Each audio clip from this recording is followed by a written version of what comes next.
Our Lord is not dead, you cretin! You insipid bastards! You peerless babies!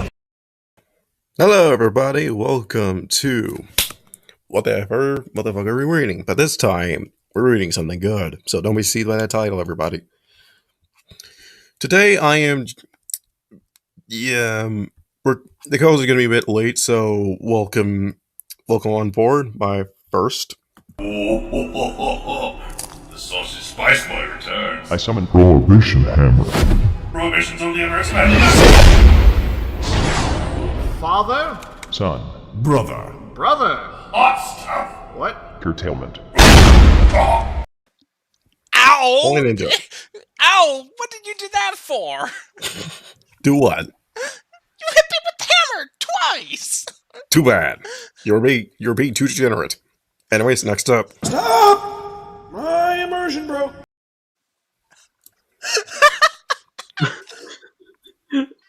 It was so dark, so cold. Nothing but black screen. At least this isn't the Naruto fic, okay? At least we don't have to deal with stupid Romans. I am. Yeah, until Yeah, our viewers could be Romans. Or people who are from Rome. I don't know. Whoa. Hang on. So essentially, ninja. Full charm skill test. My child, you look like dung and I hate you. Please let us hide in your carts, for we are fugitives! Your rolls are consistently amazing. By the way, TTS managed to make that character look pretty hot. Who? Permission. The lady that the Emperor plays. Oh yeah. Well, except before her arm gets ridiculously long. Yeah, all because of Siege's curse. Hey. So... Permission to use the hammer again on Ninja. Permission denied. Alright, so... What is Gate exactly? Gate is an isekai where essentially some Romanesque empire invades Japan using they had like dragons and whatnot, and then Japan decides to send in the Japanese self-defense force through the gate to establish a frontier base as well as connect and possibly deal with whatever conflict's coming. Like, clearly the title is Gate, and thus the JSDF fought there. So essentially this is what happens if the first ending to Dragon Guard resulted in an invasion of the world of Dragon Guard. I don't know what that's referencing to. Dragon Guard 1 ends with a dragon invading the modern world, which leads into Nier. The first Nier game. Oh. Alright, anyways. We have no way of approaching, but alright. Okay. This is Gatehammer Fantasy Battles by Cyrix Reviews. A gate opens, and a war begins that decides the fate of two worlds. From Falmar to the old world. From Ulthuan to the World's Edge Mountains. To the Demon North. Armies clash and great powers face off. So, who do you think will win? Well... It's gonna be a tough one, coach. Well, we got a problem. This fanfic hasn't been updated since 2019, and it is not finished. There is still hope that this thing will be updated. Like, there's still hope. Maybe. Yeah.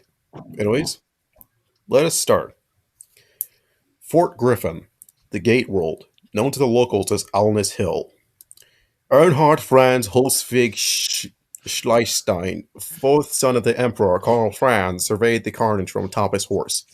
Already the carrion birds were feasting on the dead. Paying no heed to the fallen were dressed in either the scarlet and white of his native Reichland, or the strange armor of the locals. He thanked Sigmar and Moore that the majority of the slain were of the latter, and not the former. After 4 weeks of bloodshed, the invader army has already backed off, no longer willing to throw their men into the meat grinder that were the Imperial Iron Companies. Earnhardt has been in the thick of the fighting for most of the siege, and his formerly pristine armor was dented and covered in blood, both his enemies and his own. Earnhardt was tall for a young man and athletic, though he had yet to fill out in certain places.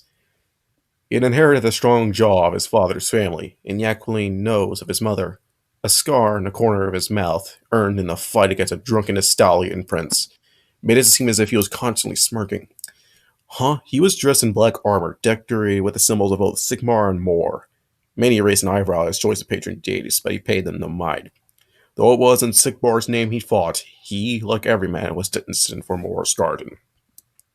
As he continued to survey the field, his mind went back to the days before the gate appeared, before an unknown foe had invaded the land of his ancestors, burning and pillaging on a direct path to Urberstreich, before the Emperor Karl's Franz, a coalition army of Empire provinces, had broken the invading army, scattering them to the four winds, and had themselves march through the gate. Those who don't know, the Empire is not one entire united nation. It's a mixture of their own little nations. They do have an emperor, but the emperor isn't brought in by, say, a royal family lineage, but actually by election. My question right now, this is very good at this pic, just making me kind of going confused. Is this the army, the Japanese army doing the pillaging? No, it's the Falmarian Empire. Ah. This is the opposing army in the Gate series. So wait, this isn't the Japanese army invading? No. Oh! The Falmarian Empire is the main antagonist in the Gate series. We're reading from the perspective. Currently, Earnhardt is from the Empire of Man. Okay, so is this fanfic featuring the Japanese army? Nope. This is set in the Warhammer universe. Oh, so the premise is that instead of the gate opening up in a gate of the Warhammer universe into the Japanese real world, it's just the gate from the fantasy realm that's in Gate the show invades the Warhammer world. Yep. All right. That's good. That's actually the best choice, honestly. Yeah, because it's not there we go. Anyways, as they continue to survey the on the other side, they discovered a whole new world, one similar to yet different from the old world of their birth. The gate was the only way to and from the old world, and it was in the best interest of the Empire to ensure that the invaders could not regain it. Therefore, the Emperor had ordered the construction of defenses all across the hill, and had shipped an expensive Dwarven builders to oversee the work. After a month of building, impressive wood and stone fortifications were erected on the hill, surrounding the gate, allowing for only one way in or out. No sooner had the fortifications been completed than the invaders came again. The Empire army had the high ground, fortifications, and the might of the Iron Companies. The enemy had numbers, though, and for every Empire man, the foe had 10 more. What followed was the greatest industrialized slaughter of human beings that Earnhardt had ever seen. He was no stranger to war. When one was the Prince of Altdorf, he had to fight beastmen, greenskins, which is orcs, goblins, and trolls, the occasional undead, vampires, and vampires. Undead. I'll be right back. Yeah, and all other manner of mutant and monsters. Still, though, the foe Earnhardt was fighting were not monsters, mutants, corpse, or follower of the Dark Gods. They were simply men, and it seemed wrong to Earnhardt that they had to kill one another. However, they threatened his home, and for the defense of his ancestral homeland, he would kill as many of the invaders as necessary. And he did. Following the orders of his superiors, he commanded a company of halberdiers, and with them he fought on the walls, on the grounds, the gatehouses, and when the situation called for it, he mounted his horse and charged into the enemy ranks. Finally, after 4 weeks of battle, the enemy left, having been bloodied to the point of near defeat. It was thanks only to the Dawi's skill as builders, but you know, the Dawi is what the dwarves call dwarf clan. Dwarf. The name for dwarves that the dwarves call themselves. Yes, also. We wish to fortify the bars of the dragon's cage, so the dragon doesn't break through the dent made by the bucket. I am fortifying this iron cage. Just throw a smith skill test.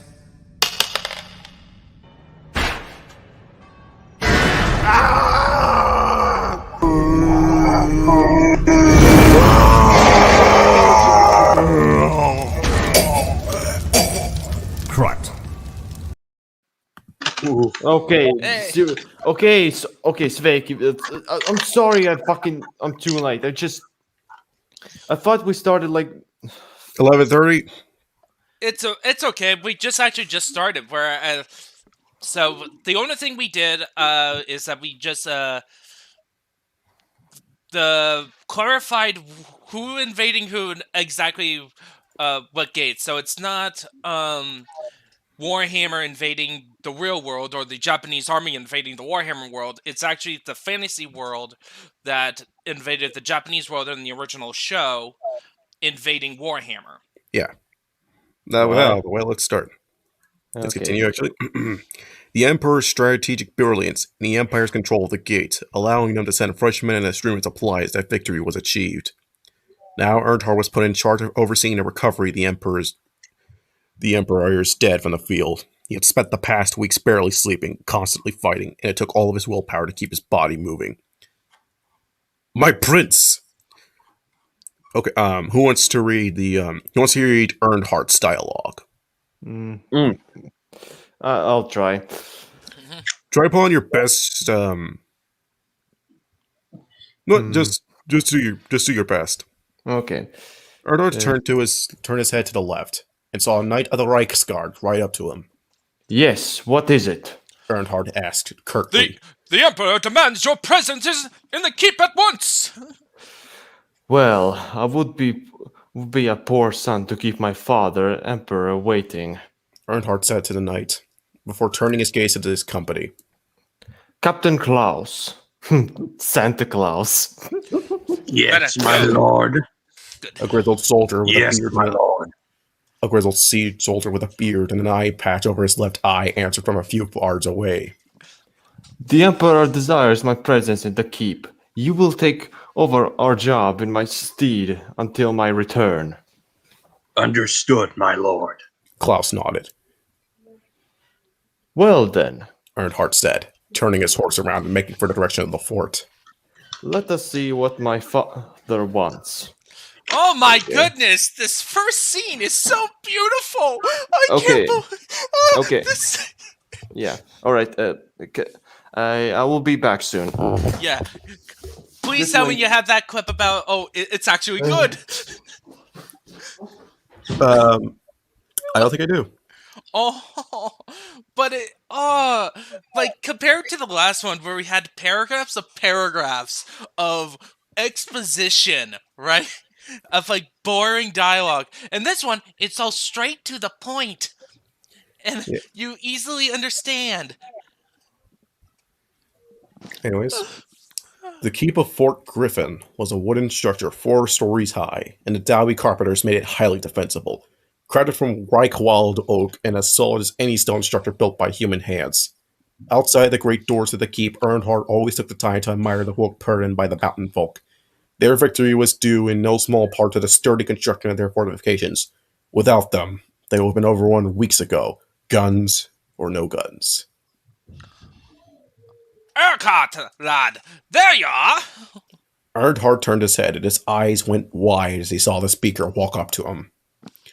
Duke Marius, he exclaimed, bowing his head and trying to keep his surprise in check. To what do I owe the honor?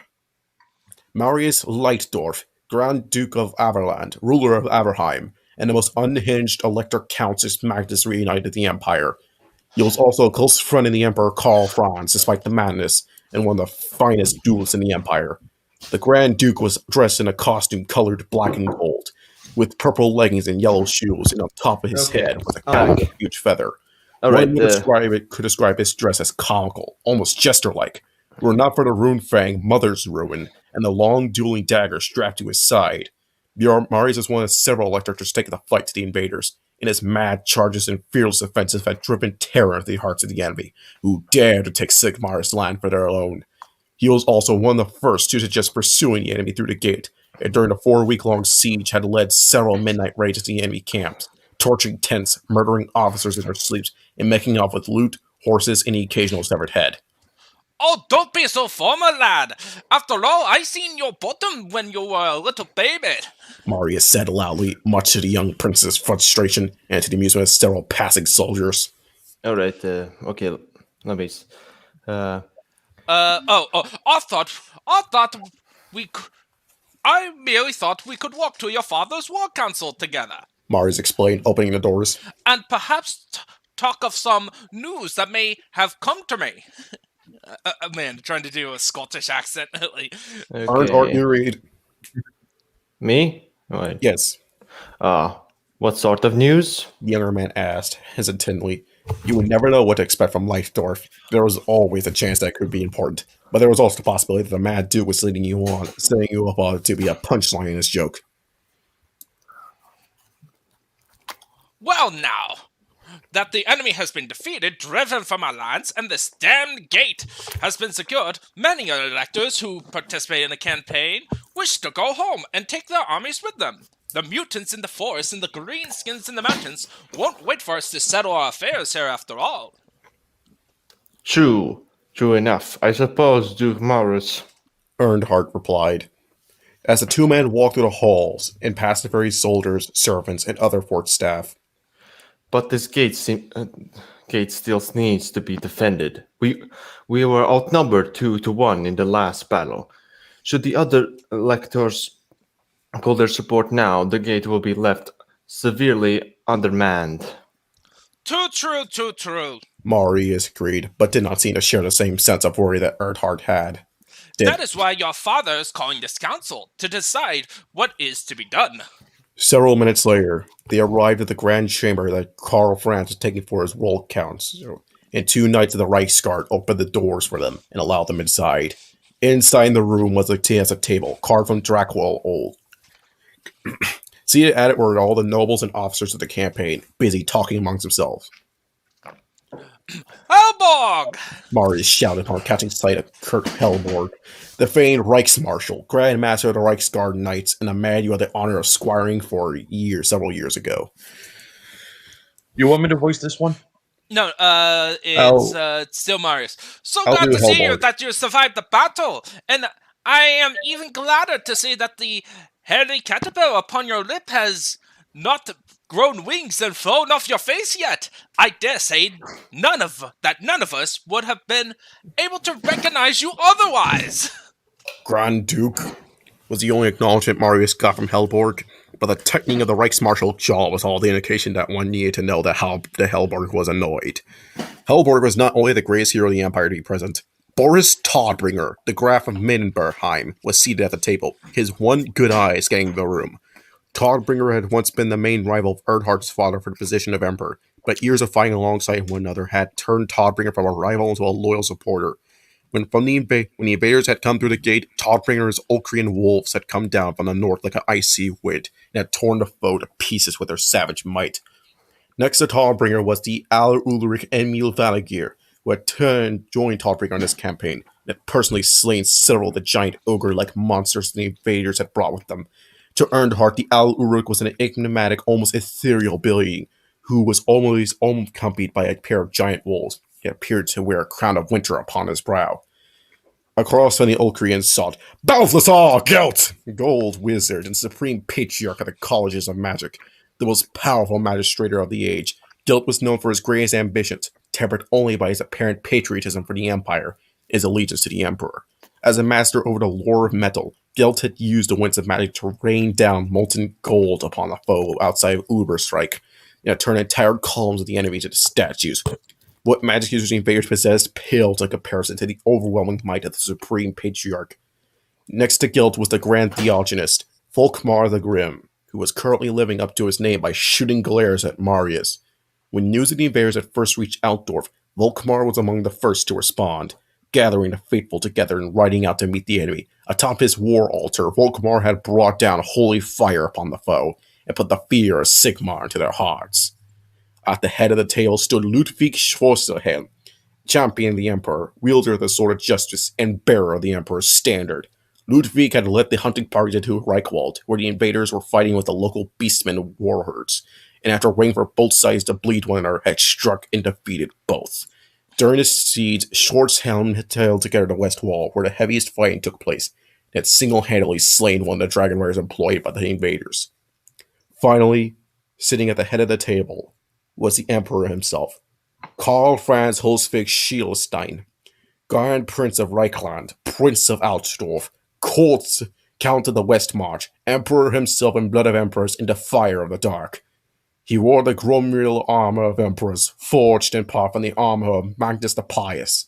Laying on the table in front of him was Gal Maras, the legendary Warhammer of Sigmar Heldenhammer. Title drop. Good, Karl Franz said evenly and calmly, but in a tone that commanded respect. Now that Mars and my son are here, we can begin. Can you scroll down a bit faster so we can... Yeah. Since this war started, we have defeated 2 armies, one in the Empire and another one here. In this new world, unfortunately, we cannot stay here much longer. The Beastmen, the Greenskins, the Northmen, and the other forces of Old Night will not wait for us to settle things here before they attack us. We must return to the Empire and defend our lands from those who wish to destroy us. Still, until we get to discover a way to shut down the gate and prevent the invaders from crossing through ever again, we will be fools to abandon this position entirely. That is the purpose of this meeting, to determine who will stay behind. Dun dun dun! Then it is decided, Karl Franz announced. As it lies within my province, Reichland will shoulder the bulk responsibility to fighting the gate from the invaders. 10,000 men, Reichlanders, will be posted here in Fort Griffin, under the command of a general of my choosing. In addition, 3,000 men from another province will also be stationed here, with a traditional army rotating regularly. All that's left to decide which province will be first. I volunteer, Graf Boris announced. Let it not be said that the sons of Ulrich did not stand by while the Empire was threatened from within. Excellent. I thank you for your contribution, Boris, Karl said, a ghost of a smile on his face. Now then, you're all dismissed. If he were a weaker emperor, the electors would have never stood for the tone France took with them, nor being dismissed as if they were school children. Such were their pride. This was not a weak emperor, though. This was Karl Franz, the most accomplished emperor since Magnus, and only a foolish elector would openly defy him. Earnhardt stood up and began to follow the other men out. Hold a minute, Earnhardt. Earnhardt stopped in his tracks. He turned around and faced his father. We must speak. Come with me.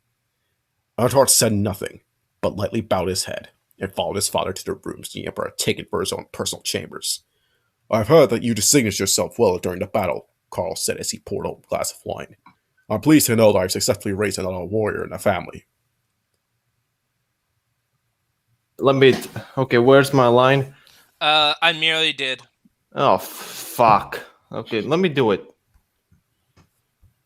Okay. Wait, where's that? Second paragraph. I merely did my duty, Papa. Earnhardt's reply as he sank into a plush chair. Now that they were alone, they could drop the formality. I expect nothing less from one of my boys, Karl replied, passing a glass to Earnhardt, who took it gingerly in his armored hands. In the end, all we can hope for is that we did our duty, whether it's to Reichland, the Empire, or to our family. You've made remarkable progress since you received your first commission, and now I select you for an important task. What sort of task, Papa? I must find a general to command the garrison. It needs to be someone with both experience, loyal to the Empire, and one I can trust. Karl leveled his steely-eyed gaze at Earnhardt. I suppose in this case, 2 out of 3 will have to do. What? Wait, you're picking me? Earnhardt was so shocked he almost stuttered.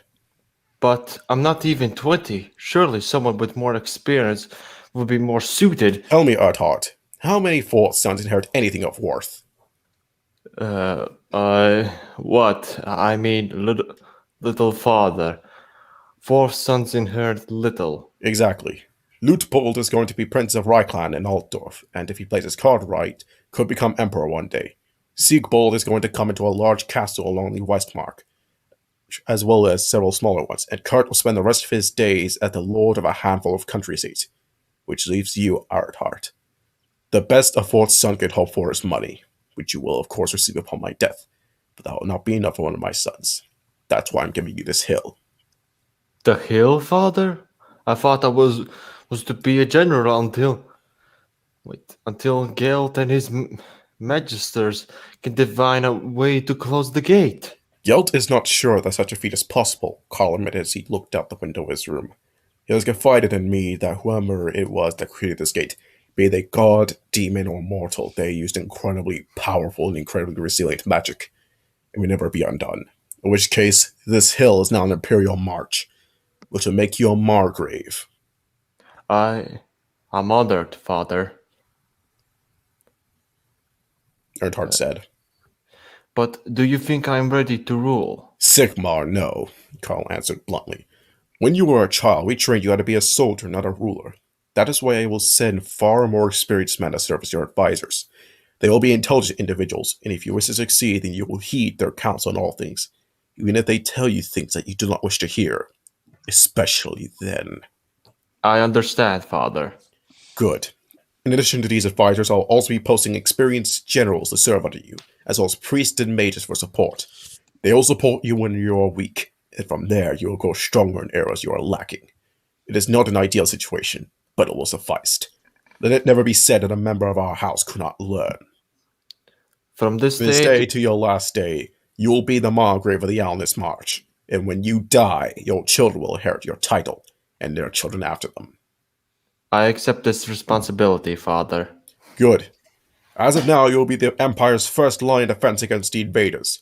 You are also charged with exploring the lands surrounding Alnus Hill, and see if you cannot subvert them to our purposes. That's the second time you said Alnus. Why did you choose that name for this place? I did not. According to the prisoners, Alnus is the name. Alnus is the name that the locals gave this place. The locals? Someone learned how to speak their language? Partly. The men who interrogated the prisoners obtained a rough understanding of enough words to carry on part of the conversation, while more progress has been made using less orthodox methods. If I may inquire, Papa, what undertook these unorthodox methods? A wizard of the Purple Order named Olga Kaller. She was able to acquire a basic understanding of the enemy's language. How did she? Death magic. She called upon the souls of the fallen enemy soldiers, and through speaking with them, Carl said, and that was all the answer Earnhardt wanted, afraid to pry deeper into a wizard's affairs. This is a dark age, a bloody age, an age of demons and of sorcery. It is an age of battle and death and of the world's ending. Amidst all the fire, flame, and fury, it is a time, too, of mighty heroes, of bold deeds and great courage.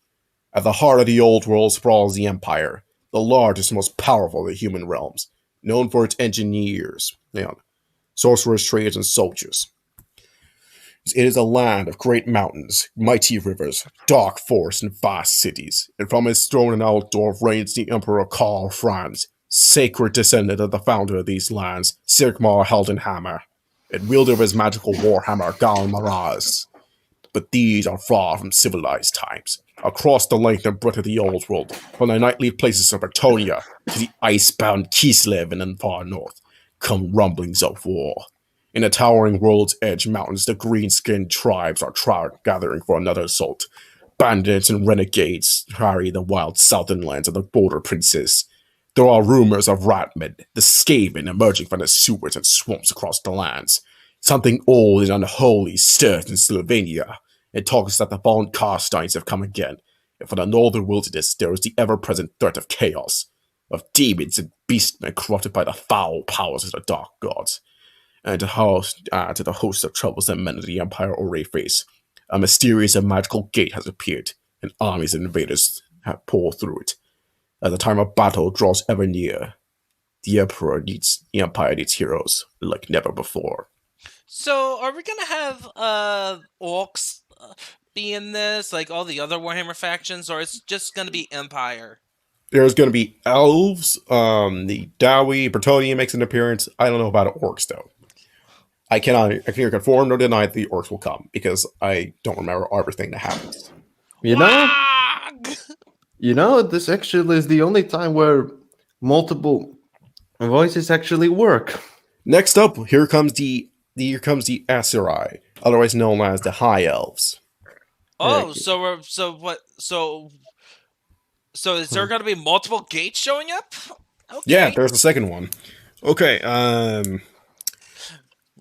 Meta, how about you be the first voice? When we heard the voice, we thought it was just more druidish. Druki. Then we saw the thing, An archway made in the style of a human realm. Obviously magical in nature. Nothing's come through it as of yet save a few beasts. None of us dare to enter the damn thing either. Preferring to wait for your arrival, Master Mage. Your caution does you credit, Shadow Warrior. Shalaukrel, Mage of the White Tower of Hoeth, said to the elf who had led him to the magical gateway. Gods only know what the origin of this thing is, or what might have become of you. Whatever it is, it bodes ill for us all. You sound too peasantry. You need to sound more uppity noble. Oh, whatever it is, it bodes ill for us all. Try toning it down some. Like Johnny sound like okay, maybe try more like a sort of straight. Try more of a stoic noble. Okay. Whatever it is, it bodes ill for us all. Perfect. Spoke Prince Madir. So if you could begin before we all become old, it would be greatly appreciated. The elves were standing atop a cliffside looking down at the beach before them. The Shadow Warrior stood to the left of Shalaukrel, who was attended to by his senior apprentice. Madir, dressed in his Ithilmar mail, and surrounded by his bodyguard and senior officers. Soon they were trudged down a path down the shore and towards the reason for their presence, the mysterious archway. Several weeks ago, a report came to the High Tower from the Shadowlands of magical structures appearing on the shores of their ruined kingdom. After securing the archway and fighting off the Druki scouts who infested their Shadowlands for it, the Shadow Warriors had sent for magical expertise. The High Lord Master Teclis responded by sending Shalaukrel, a senior archmage, and his apprentices to the Shadowlands, escorted by sword masters. The Shadowlands were dangerous, though, and the archway was a complete unknown. For additional security, Shalaukrel called in a favor from his first cousin, Prince Madir, originally from Calador, now dwelling in Illyrian, with the family of his wife, for more forces to supplement the Shadow Warriors. In addition to Madir's own bodyguard, the prince had brought with him 2 regiments each of spearmen and archers, as well as a band of Silverhelm knights. Young Vanan. Okay, one of you needs to choose. Okay, who wants to be Vanan? I'll try be Vanan. Alright. was one of these Silverhelms. Already unusual for being from a family with multiple children. He was the youngest of his family, and as such, Vanan stood little and inherit. Therefore he took up arms for his kingdom and joined the ranks of the Silverhelms, both for glory and for the guarantee of a future away from the shadows of his far more accomplished siblings. He had done swell so far, fighting dark elf raids in the outer kingdoms, as well as excursions by the fierce Norskins. Restoring one of these raids, Vanan had slain an Norskin war leader and earned a place at the side of his superior, Prince Madir. Therefore, it was only natural that Madir had brought Vanan along to his trip to the Shadowlands. Whoa. Okay. What the heck was that? Yeah, okay, let's go. Okay, the trip was uneventful, but it would be foolish enough to drop their guard now. Druki savages, known as Shades, littered the countryside of the Shadowlands, and there were continuous fighting here between the Shadow Warriors and the servants of the Witch King. Do not press me, cousin, Shalaukrel snapped. Do I tell you how to impel an elf with your lance? No, so leave the affairs of magic to me. Fine. Madir replied, turning to Vanan. Speak with the Shadow Warriors concerning any Druki presence in the area. If they suspect a threat, I wish to know of it. Then report back to me. I'm going down there. The prince then turned on his heel and began making his way back to his horse. At once, my prince. Try to sound more hardened. At once, my prince. There we go. Vanan said. Though the proud Caledonian could no longer hear him, the young elf then turned towards the Shadow Warrior. I apologize for my lord. He's a Caledonian, you see. Say no more, she replied. We know the Dragon Prince is... Brayhan, this is Meta's line. I got stuck with a girl? What the fuck? Well, you want me to do the girl voice, but this is kind of annoying. Yeah. Yeah. Odin sent me to be Navi. Say no more. She replied. We know of the Dragon Prince's pride. We also know better than to take offense. That is good. Now, what about Druki? Druki. At the initial attack, From the shades, we have encountered any. The Shadow King Altheum Alethanar. Alathanar hunts for them, but so far none have been seen, which is highly unusual. Little fun fact about Alethanar. He is straight up brutal to Dark Elves. There are terrifying reports that they have come across multiple crucified Dark Elves. All the work of Alethanar. He is straight up brutal. Okay, which continent is that? Is it Warhammer or is it? This is Warhammer. We're in the Warhammer world right now. Yeah, we're in the Elves' island donut. The fantasy Warhammer, not the sci-fi. The sci-fi Warhammer. Okay. We're following the Azraeth Ulthuan. So we're on the island donut. Okay. Yeah. Okay. We're on Donut Island, people. Donut Island. It is. It looks like a giant donut. Okay, hang on. I have to do it. Hang on. I have to do it. I have to. I have to do this. Peace was never an option. You see? It's a donut. Donut or a wedding ring? It looks more like a wedding ring. Yeah, but or a misshapen like somebody was trying to do a bagel and or like a croissant. Yeah, you got the lads of Eataine here. Right here's their capital, Lothern. Tower of Hoeth is over here, and in the province of Saphiri. There's Avalorn, Illyrian, Terranok, Calidor, Nagarath, Trace, Kothic, Ivris, and I think that's all. There's always so where are we currently? We're in the Shadowlands, which is Shadow Isles. Where is it? Actually? Okay. Yeah, I'm trying to find it. Give me a view. The Shadow Isles? Yeah, actually. Yeah. Oh, boy. Yeah. Because I think it's actually something separate. Yeah, here are the Shadowlands. Alright. Actually, hang on. Okay, here's a picture of Ulthuan again, but I think it has a Shadowlands. Let me see. Right.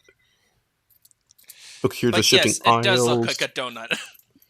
The Sunken Lands. Yeah, here's... Okay, yeah, Nagarath, otherwise known as the Shadowlands. So yes, we are still on the giant donut. Yes. We're on the frosting part of the donut. Yeah. The part where the frosting leaks over because it wasn't iced properly. Yeah. The question is, what kind of frosting is it? A chocolate frosting, of course. Anyways, Alright, back do you think... No, it's... Okay. Do you think that they are preparing for the assault on the archway? Lenon asked, though they currently knew nothing about the archway. Even a young elf like Lenon knew not to let it fall into the hands of the Witch King and his accursed mother. Anything is possible with the Druchi involved. She stated. My people will continue to scour the countryside. Your prince will guard the archway. I will keep you informed. No, I'm kidding. I will keep you informed. I'll keep you informed forever. Cue in scary music. Ominous music. I like it how we were completely serious when we were with the humans, but as soon as we with the snooty elves, we're just memeing. Right. I'm sorry. I told you, my dear, frosting does not belong on the donuts. You should eat it plain. But frosting is so good. You have to have frosting on it. Otherwise, it's just a cake rounded. Hey, has anybody seen my jelly donut? Vandin. Anyways, Let me review that. Your prince will guard the archway. I will keep you informed. Okay. I'm sorry. Oh, for fuck's sake. anyways. I will keep you informed. There we go. Done. Alright. Very well. I will repay this to my prince. Good hunting. Forgive me, but I did not believe I caught your name. It is Ivek. Ivak. Ivak. May the Kadai watch over your silver helm. Destroyed Shipping. village, unknown lands. Shipping. Ship. Nope. got. Wait. Nope. Okay. Well, any survivors yet? But on asked from the back of his horse. None so far, Captain, answered the spearman. Merely more bodies. At the several days of research, Schiller Krell had discovered the true nature of the archway and its ability to travel to another world. No sooner had he finished explaining this than he had asked for volunteers to go through it, and see what was on the other side. Sending the Shadow Warriors was the first logical choice. They were the most elite scouts in Ultron after all. However, with the threat of Druki still hanging in the air, the Shadow Warriors were needed to guard the archway and to continue to hunt for the enemy. Therefore, Prince Meteor had volunteered Finall and a small squad of bowmen and spearmen through the archway to see what was on the other side and determine if anything remotely civilized lived there.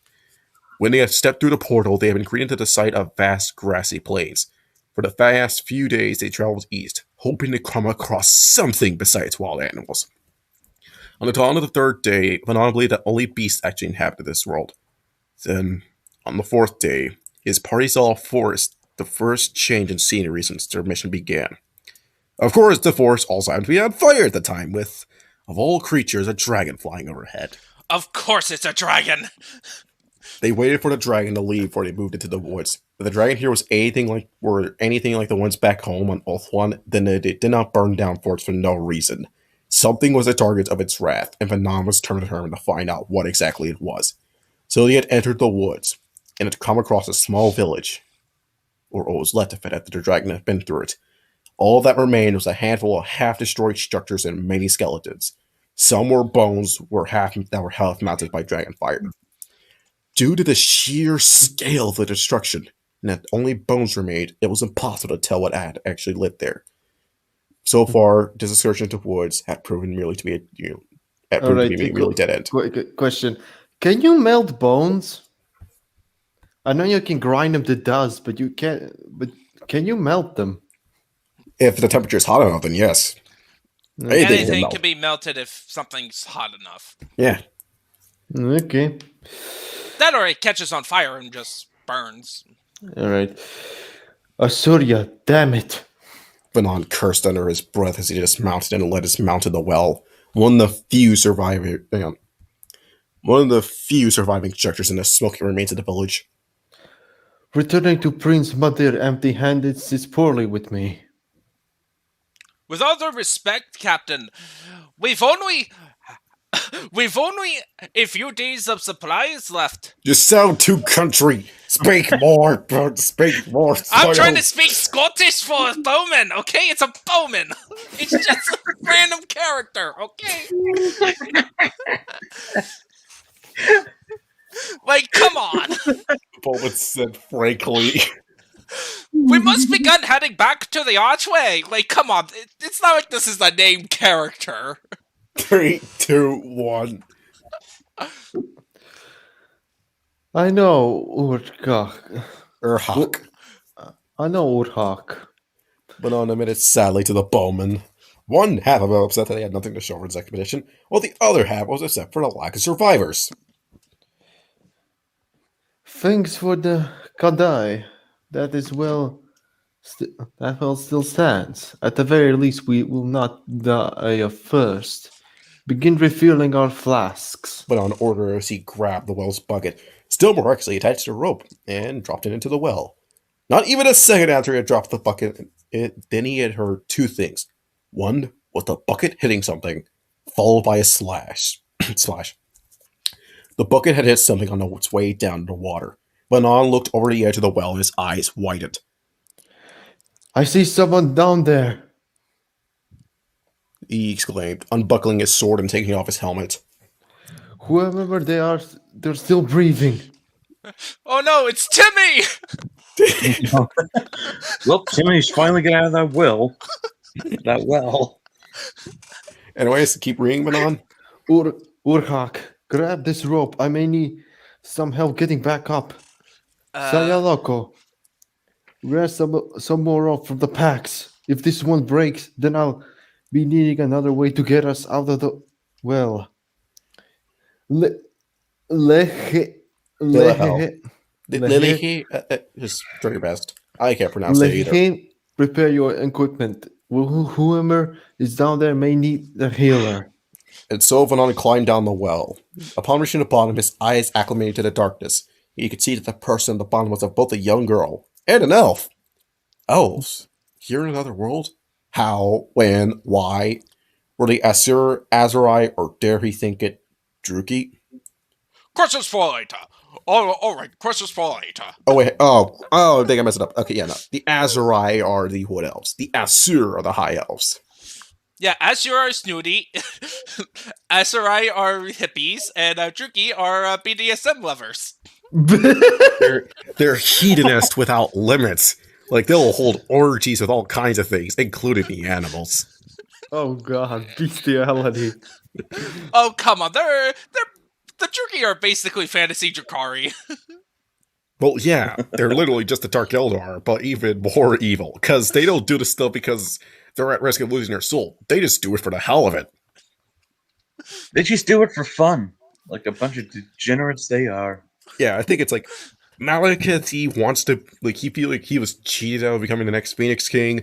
Marathi was his slut of a mother. Marathi seduced him into doing everything he did. Okay, let's Yes, move they on. are not. Yes, they are not below. Yes, they are not above incest. This shall Hey, be Magnus, interesting. ever heard of Wincest? Delete. Okay, you asked for it. Hey Magnus, you ever heard of Wincest? Delete. Oh no. You have to have asked. You asked for it. Yes, I You knew. kind I of knew. did ask for it. That's the joke. What the hell? He's wrong. All right. Oh, by the way, you know it's more- for Prince Badir. I need to say this. Roll charm skill test. My child, you look like dung and I hate you. Please let us hide in your carts, for we are fugitives! Your rolls are consistently amazing. Those are consistently amazing. We need to do like a TTS marathon stream. Yeah, but Yeah, almost only- the girl over his shoulder began to climb back up. He was strong for a young elf. Though it took some effort, he was able to both climb up back the well as well as carry the unconscious elf girl. Upon reaching the top, he handed the girl over to Lela, the healer, who immediately began inspecting the girl's head. Finall took a closer look at this girl and was struck by her look. All elves are beautiful, but this girl was a beauty even among their kind. Not quite as slender as his skin, but her face looked like she belonged to a court in Avalorn with the Everqueen. Hang on, let me make sure I got this right. Give me a few. Give me a few. I'm gonna try and find a picture of her right quick. Okay, that's her name. So, okay. And let me make sure it pulls up the right picture. Oh, hang on. There we go. And then I just gotta stop screen and share the new screen so that everyone can get a look at. That's Lily. No, that's Tuka. That's the elf they found. Tuka. Oh, Wait, where is she from? Is she from another? She's from she's Gate. from Gate. Okay, it's a crossover. Oh yeah, Yeah. it's a crossover between Tuka Gate and Warhammer. Am I correct? Yeah. Okay. Like, it's the fantasy world that Gate has battling Warhammer fantasy. It's not the Japanese army invading Warhammer. Okay. And now we all got a picture on there. And just ignore it. What? that really? I'm not into elf bonds. Now ignoring the lolly. No. Wait, what? There's a lolly. Yeah, No. she's actually, her name is Rory Mercury. She's an apostle for essentially the god of war and destruction. Oh, Yeah, she represents, she gets her rocks off at death. No joke. She is, Masochist. no, she it's more like seeing people die at droves and just generally being in combat arouses her. Okay. Okay, so pretty much she would fit well with the Druchii. Druchii. With And the no. Druchii. And Turkey, whatever. no, she'd be more in line with the orcs. Oh, the orcs. Oh. That's even By the way, worse. by the way, not only does she like seeing it, she also likes partaking in mass murdering. So Okay, yeah, so she's an orc. She's essentially an orc, a lolly orc. yeah. Oh, orcs! Smash, smash, smash, smash, smash, smash, smash. That should be smash. Most of all, Finall was just happy that they had found a survivor. Okay. All right. Lafayette? It's Yeah. Well, where is it? Yeah. How is she? Lalache? Banan asked the healer. All things considering, not too bad. Layla replied, her attention on dressing the girl's injuries. But I believe she could have done without you inflicting that head wound on her with that bucket. How the Well, fuck that's- supposed I know she was in there? Well, Okay. no, I had nothing. Grunted involuntarily. It was not as if he was meant to knock her out. He did not even know that Ava was down there. Yeah. Yeah, exactly. That's what I said. Yeah, what do you expect? Do you expect Timmy to really be in that well? Yeah. No, that voice reminded me of Miss Piggy when she gets mad. It's Melinda! Ninja, you're next. Ninja. Okay. Which part? Thankfully. Thankfully, your weapon of choice did not do any real damage.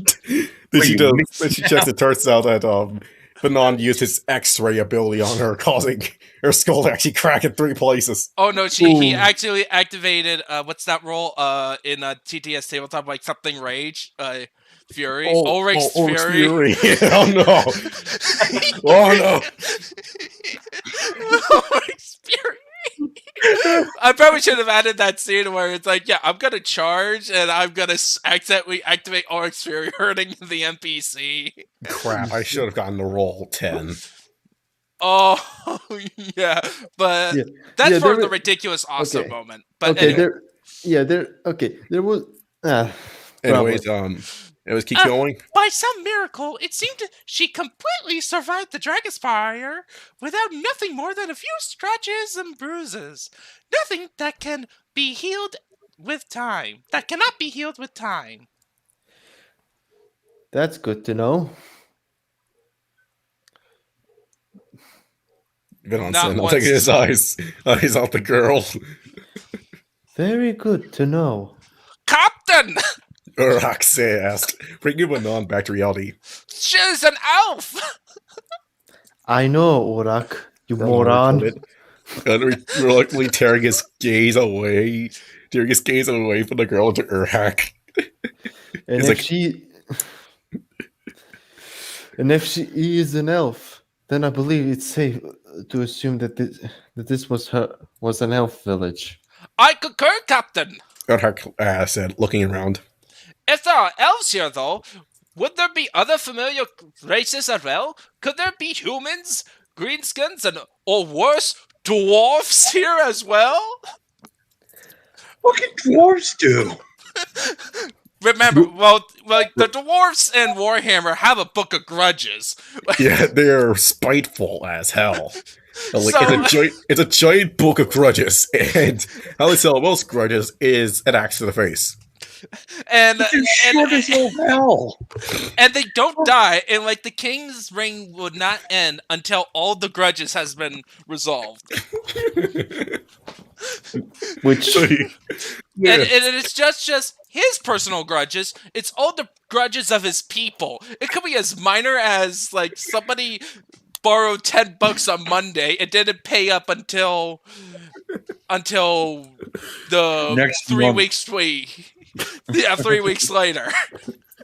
No, Or- next month. or this guy sank my battleship.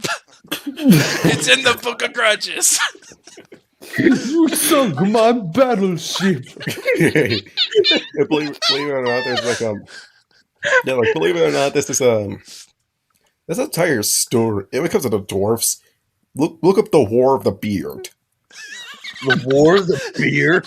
They Yes. went to war over a beard because I remember like they went to war with elves because they did the most shameful thing they did to a dwarf. Shave the Okay. beards. They Yeah. worship beards so much that if you do anything to cut it, you might as well. You lost all your honor, and the only way to regain your honor is to become a berserker, where you essentially you shave yourself like completely off. You let the beard grow naturally, but then you held a funeral for your old name, and essentially you have to become a warrior who has to die in battle for a noble cause, for an honorable cause. Also, you do it while screwing off your leg with no armor. Yeah. Yeah, and you can't just simply charge into battle when it's tactically inviolable. You have to do it for the greater good. No greater good. Otherwise, it's dishonorable. I do not know. Like, the Anyways, dwarves okay. are hilariously crazy. Yeah, anyways, All right. I do not know, Orak. went on a minute, walking toward his horse. Those are questions for later, though.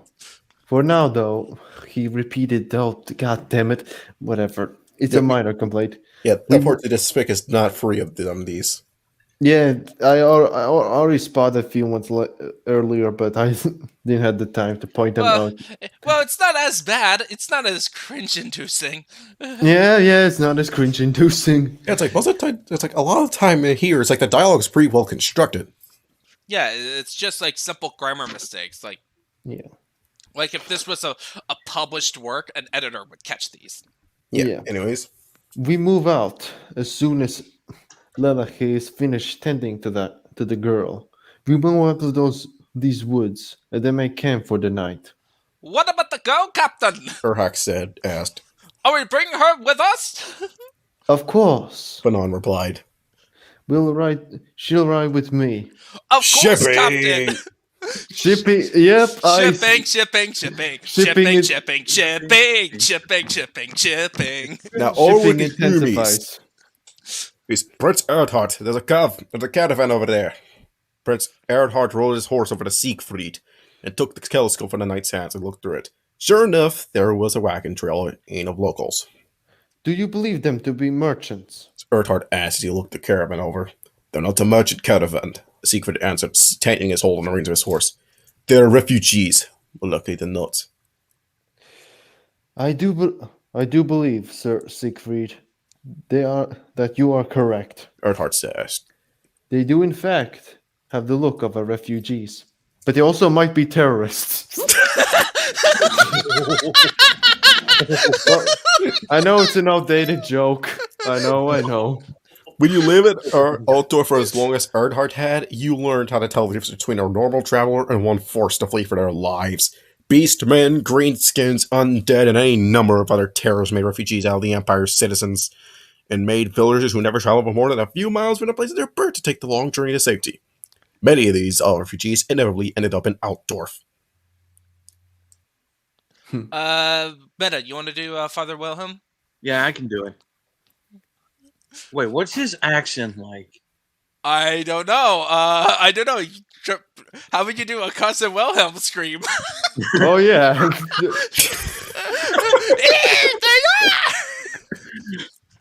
If they are refugees. Okay, try a bit of light dramatic. Light dramatic. If they are if they are refugees. Father Wilhelm, a dour warrior priest of Sigmar, said, balancing his hammer on his shoulder. Then what are they fleeing from? And should we be concerned? One week ago, Earnhardt had been made a general and been given command of the fort, just as his father said, and promised at the far grave where a title would soon follow. No sooner had he taken command than the Emperor had also sent him new soldiers, famed for their battlefield deeds, as well as experienced men to advise him. Among the individuals that now made up his command staff include Siegfried von Tempelhof, a firstborn son of a powerful outdoor family and a friend of Earnhardt's, a former Reichsguard knight. He was a veteran of many battles, and as such was currently serving as Earnhardt's second. In addition to the career military men who now made up the young prince's command staff, a group of battle wizards from the College of Magic is also arrived. Ottomar, Magister of the Gold Order, the same as the Supreme Patriarch, was the unofficial leader of the group. He was dressed in the golden robes of his order, but in the departure of the current fashion of those who wield the lore of metal, and did not hide himself with a mask, instead letting the whole world see his face. 3 more wizards, Dutlev of the Bright Order, Kondrada of the Amber Order, and Marcus of the Celestial Order came with them. No sooner had the wizards stepped through the gate than they immediately began recording everything. Apparently this world was strange to them in regards to magic, and they were determined to find out why. Earnhardt was no scholar, least of all in the arcane, but he allowed the wizards to go about their work regardless. He trusted their judgment and their knowledge in such matters exceeded his own. Father Wilhelm, the representative of the Church of Sigmar, was less than pleased by Earnhardt allowing the wizards free reign. Like most members of the priesthood, he had a great suspicion of magic, even when it was on his own side. Regardless, though, he heeded Earnhardt's command, but resolved to keep an eye on them anyway. Can we make you? Oh, they're witches. There's a witch. There's the witch. Darn the Burn witch. her. Dump water on her. Oh wait, we need to pour her water. If she floats like a duck, then she's a witch. Yes, we need to bounce her with a duck. Anyways, the good father was not the only man watching the wizards with sharp eyes. Wilhelm had brought along with him Victor Hausler, an honored member of Holy Order of the Templars of Sigmar, a witch hunter.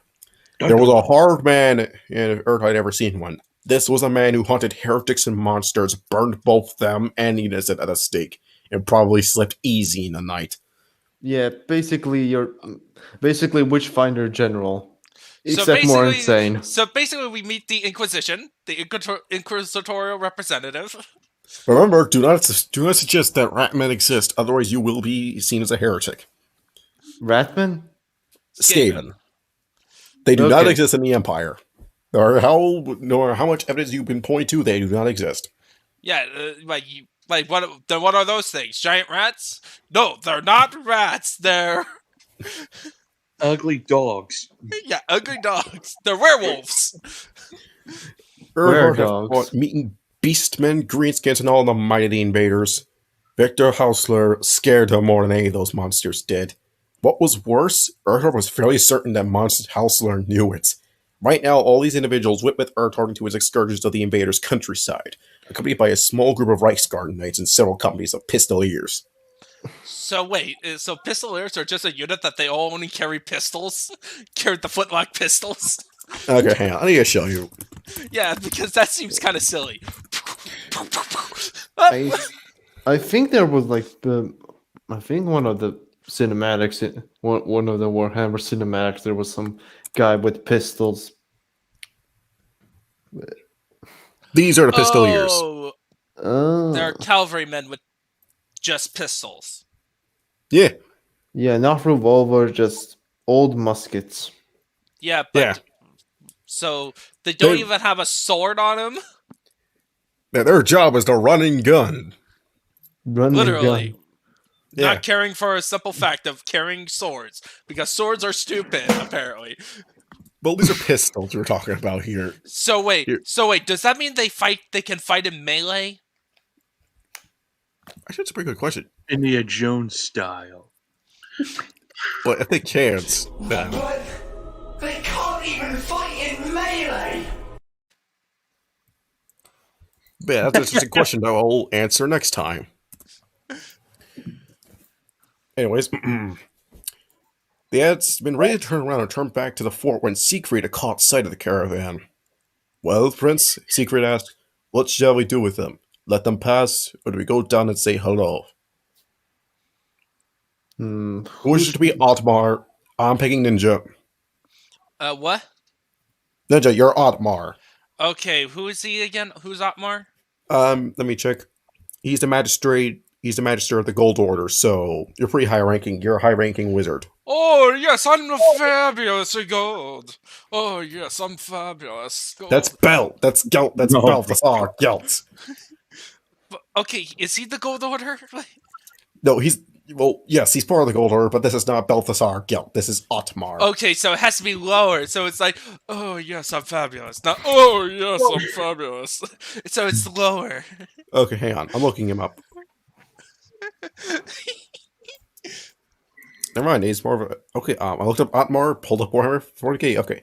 Just try your trial-wise gruff accents. Which part? We need more information on these lands, my prince. Would that work? Yeah, that'll work. We have a brief understanding of their language, and we need local knowledge. Perhaps we could work out a deal with those folk. Yeah, or we could put... Okay, who wants to be Hasselier? So somebody has... Okay, you have to sound like Geralt. Geralt? Yeah. Geralt from The Witcher. Essentially, you have to sound intimidating. You have to sound gruff and intimidating. Or we could put the fear in the Heldenhammer into them. Magister. Hausler said. And force them to confess their knowledge. Enough, both of you. Earnhardt commanded, trying to rein in his fear of the witch hunter. We will talk to these people. Heinrich. Heinrich. Earnhardt's squire, a 10-year-old boy from a duke's family, had his pony step forward. Yes, my lord. Do you have the book? Yes, my lord. Could you give me a morsel?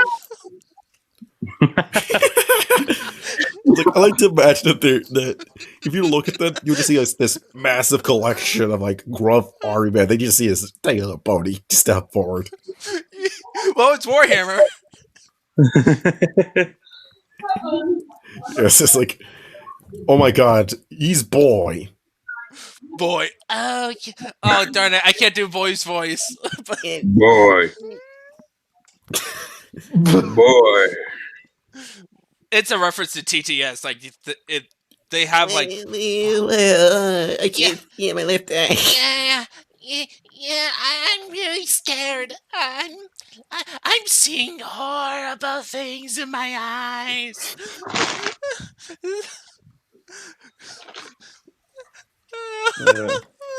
Oh my god. All right.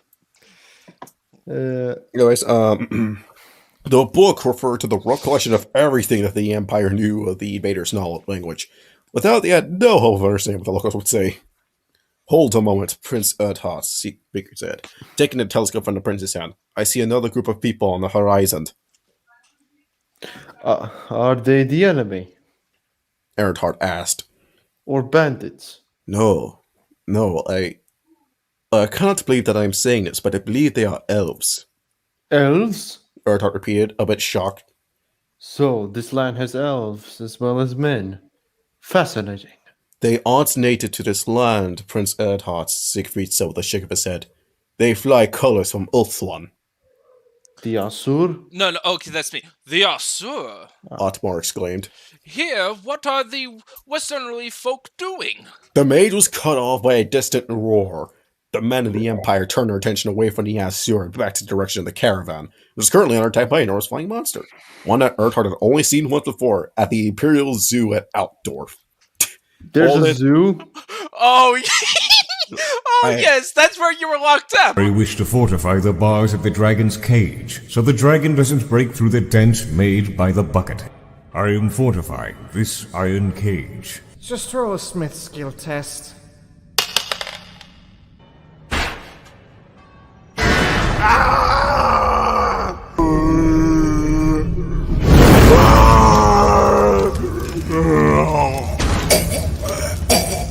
Correct. So the context behind that clip is that the characters in Warhammer 40k role-playing the normal Warhammer. Is that it? There is no such thing as normal Warhammer. It's essentially all those TTS characters are playing a tabletop game, and they have, and Magnus has a special books that is basically a... So remember, I am your god. Yeah, he also had, the book allows them to see into another world, which is basically Warhammer Fantasy, and so the characters are playing are actual characters. Ah, makes sense. Oh my god. And it's so they're basically playing. Yeah, Warhammer's playing Warhammer. It's like It's like Wolverine reading X-Men comics. That would be cheating, and I am not going to cheat. Nothing about this situation is illegal. Yeah, I said Joey. All right, let's get back to the story. All right. Anyways, Sigma preserve us. Wilhelm said, grasping his warhammer with both hands. It's a more damn dragon. A proper dragon at that, Siegfried added, not like Theo's Runstein Vaders wrote. The knight then turned to Earnhardt, a serious look on his bearded face. My friend, we must leave before the beast notices us. We have no weapon that can stand before a dragon. On the contrary, my good knight, Ottomar said, his fellow mages behind him. You have 4 of the winds of magic at your disposal. Earnhardt looked skeptical before turning back to the dragon, unsure of what to do. My prince! Ottomar started.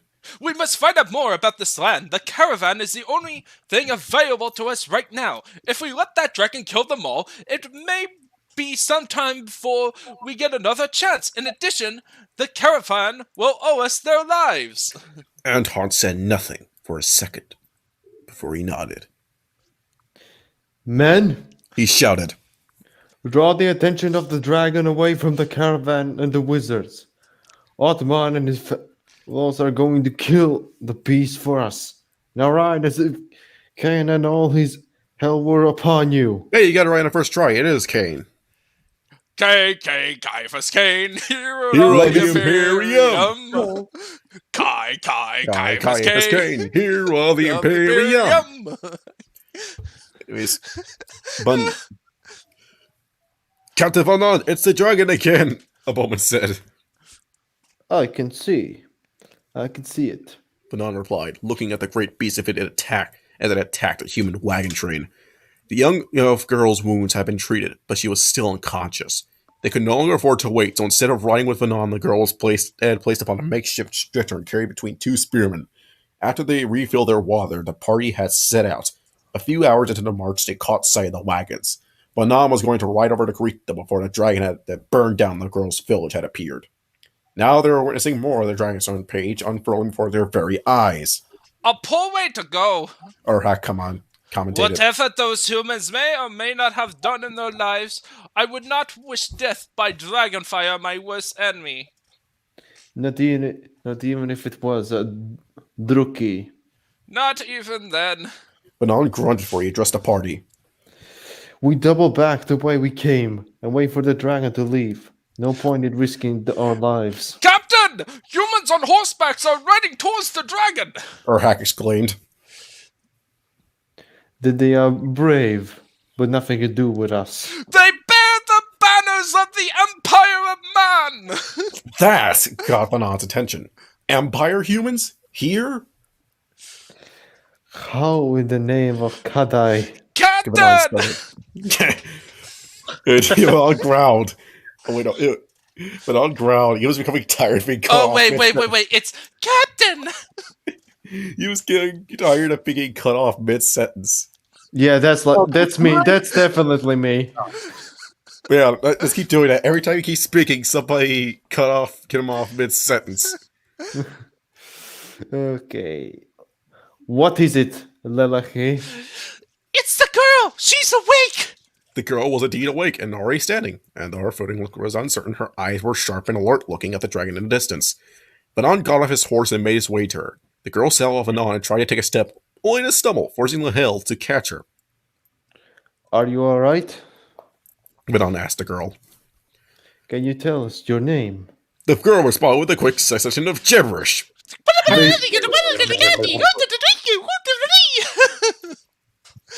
Yeah, that's probably she's probably speaking Japanese.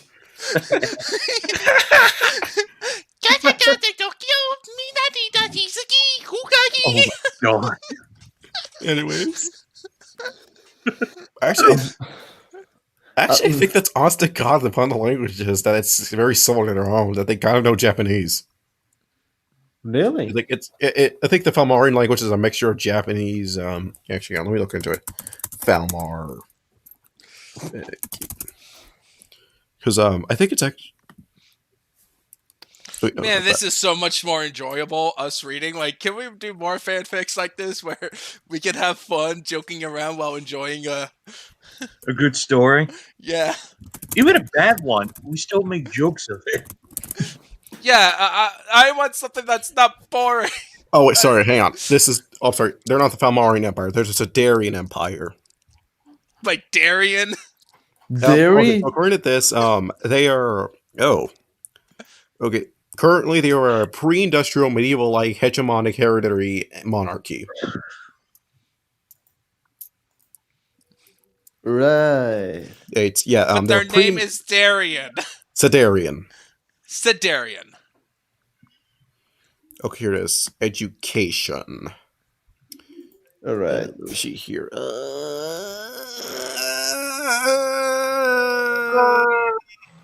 Okay, so a little fun fact. Imperial soldiers are incapable of doing mental calculations. Wait, they can't or can? Okay, according to this, the education in the Empire, or at least compared to the First World countries, is very poor. Commoners lack access to basic education. Imperial soldiers are incapable of doing mental calculations. And it is unclear what the literacy rates are like, but it's most likely very low. Oh my goodness, this nation's worse than medieval Europe. Fun fact, people knew how to read back then. It was just that they didn't know how to read Latin. Yeah, the definition of literacy was more tied to academic language at the time. Okay, yes, it was a time when there was a time in human history where there was an academic language and a common language. Okay, so according to this, the literacy rate, it may be similar to the real world Roman Empire. Okay. Wait, Roman Empire? The real Roman Empire, not the fake Romans. Okay. Oh, thank God. You almost gave Ninja a heart attack. That's my Vietnam. That's my before Vietnam. Oh, trust me, my Vietnam is some ways of lions. Are you sure? Not the one where Detroit got destroyed and Optimus Prime got pregnant? Okay, I'll hold it right there, Ninja. Okay. Ninja, okay, that one Ninja, also... Ninja, what you said was an oxymoron. It's impossible for Detroit to get destroyed. Well, destroyed. It was more destroyed, but... Okay, some ways of lions and the other one. Those are my Vietnam. Anyways, Wait, what? Okay, the girl that pointed at the... Anyways, more panicked gibberish. What did you say, Meta? I said, what's your Vietnam? Ah, my Vietnam? I already said that. The fanfics by Slipknot Degora. Yeah. I have to find my Vietnam. Wait, really? The Naruto one is mine. Totally mine. Alright, Anyways, okay. Anyways. More panicked gibberish. I'm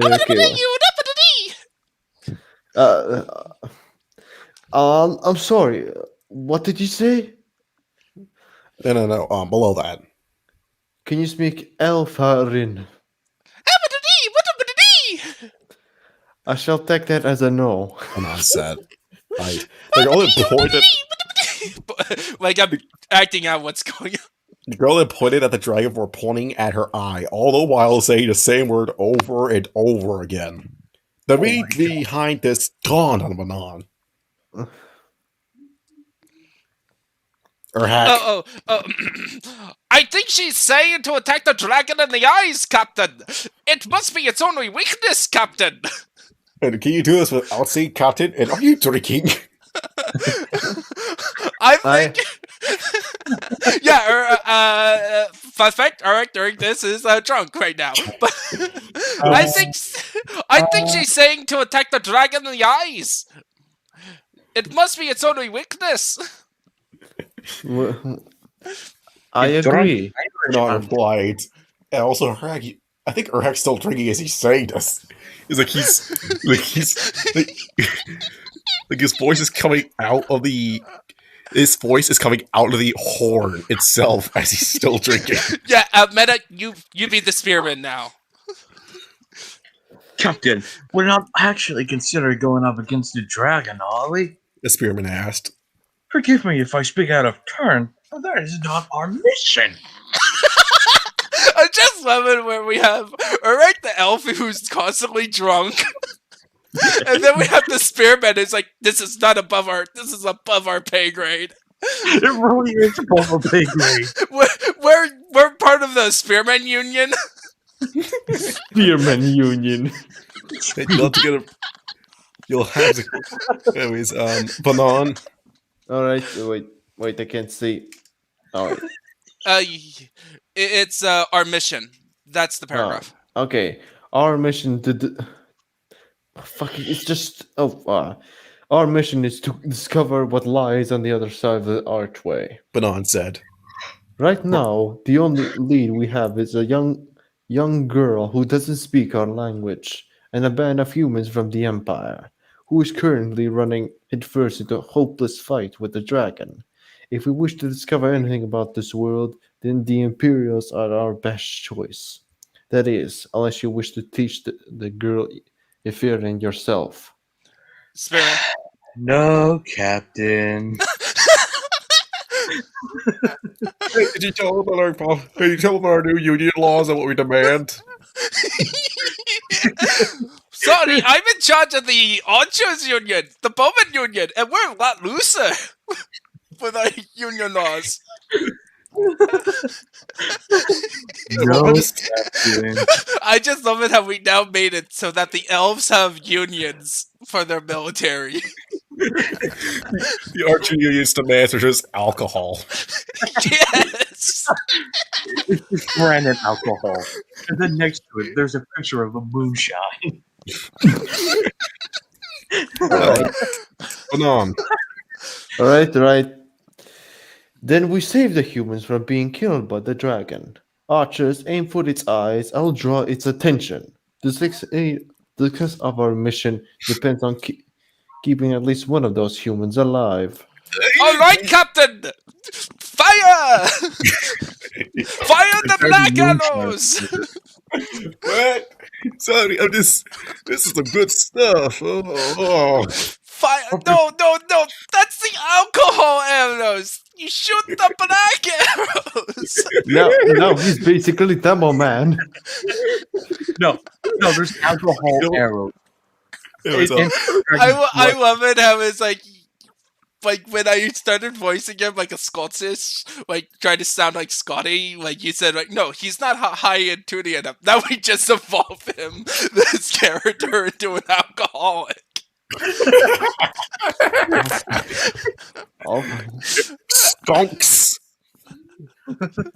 Stonks. And then the spearman, like we have a spear captain who's just for unions. Earnhardt didn't know how he was going to survive this. Put him in a fight against Beastman and Greenskin, and he was calm and cool under pressure. A dragon, though, that was great. Beast, who could fight a greater demon one-on-one. A voice in the back of his head kept screaming out, "I'll kill you above league his people to certain death." It'll be an embarrassment to his father and his house. And then he was adopted. And your mother was a hamster. And your father... and your father smelled like elmsberries. Hold on. We need to save Monty Python for the Bretonians. Okay. Earnhardt. Alright. Pistolers, fire at will. They obeyed, unloading rounds of lead. Unfortunately, one of them had filled their guns with cupcakes. Somehow. And ironically, the cupcake one was actually the one that actually did some damage. Then again, they're shooting pistols in the air. I don't think that could work. Yeah, they're like cowboys, like, bah, bah, bah. How about we make her treat every single pistolier with having a cowboy accent? Yahoo! Yahoo! Alright, I might try voicing the one of the pistoliers, trying to my best engineer accent. Even one as unfamiliar with dragons as Earnhardt was knew that. That was not the point of it, though. They were trying to draw his attention away from the Caravan, who was already losing people to the overgrown flying lizard. As suspected, the pistol used did not even scratch the armor like skills of the dragon, except for the cupcake, which infused a lot of sugar into the dragon. What? If he did die today, he may need to go check and make sure he didn't catch diabetes by accident. It was a special diabetes cupcake. Diabetes. Okay, I need to grab some more to drink for a sec. I'll be back. Right. It does see drawing attention away from the locals. Earnhardt can now see that only the dragon's right eye was left any use to the beast. The other had an arrow shaft sticking out of its left. Men of the Empire. Earnhardt shouted over the dragon's roars. It is blind in his left eye. Attack from there. The dragon flapped its wings and raised itself into the air, and then it descended upon a trio of pistoliers, knocking them off of their horses and skewering them on its claws. Another crew of pistoliers were coming on its left side, firing for the eye. The dragon turned its head and opened its mouth. Earnhardt's eyes widened. You fools! He screamed. It's going to breathe fire on you. Scatter! And the man there, what did it matter? The dragons fired both the horses and riders. Thankfully, they did not get the cupcake pistolier. He was still firing cupcakes. I'm gonna give him diabetes sooner or later. Oh, diabetes. Okay. His name is Marcus Diabetios Ekranzis. Alright, okay. All we could do was pray that they died quickly. Okay. Except for Wizards. the guy.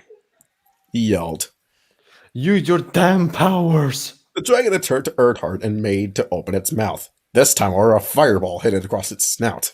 Come now, you great... I'm trying to sound like a dud. Like, come now, you great lizard. You need to be a bit more lower tone. Come now, you great lizard. Come now, you great lizard. Detlef, the bright wizard, screamed, his hand holding onto an ever-growing fireball. Have a taste of true fire. The wizard cast another fiery spell on the dragon, but the beast did not seem to take notice of the attacks.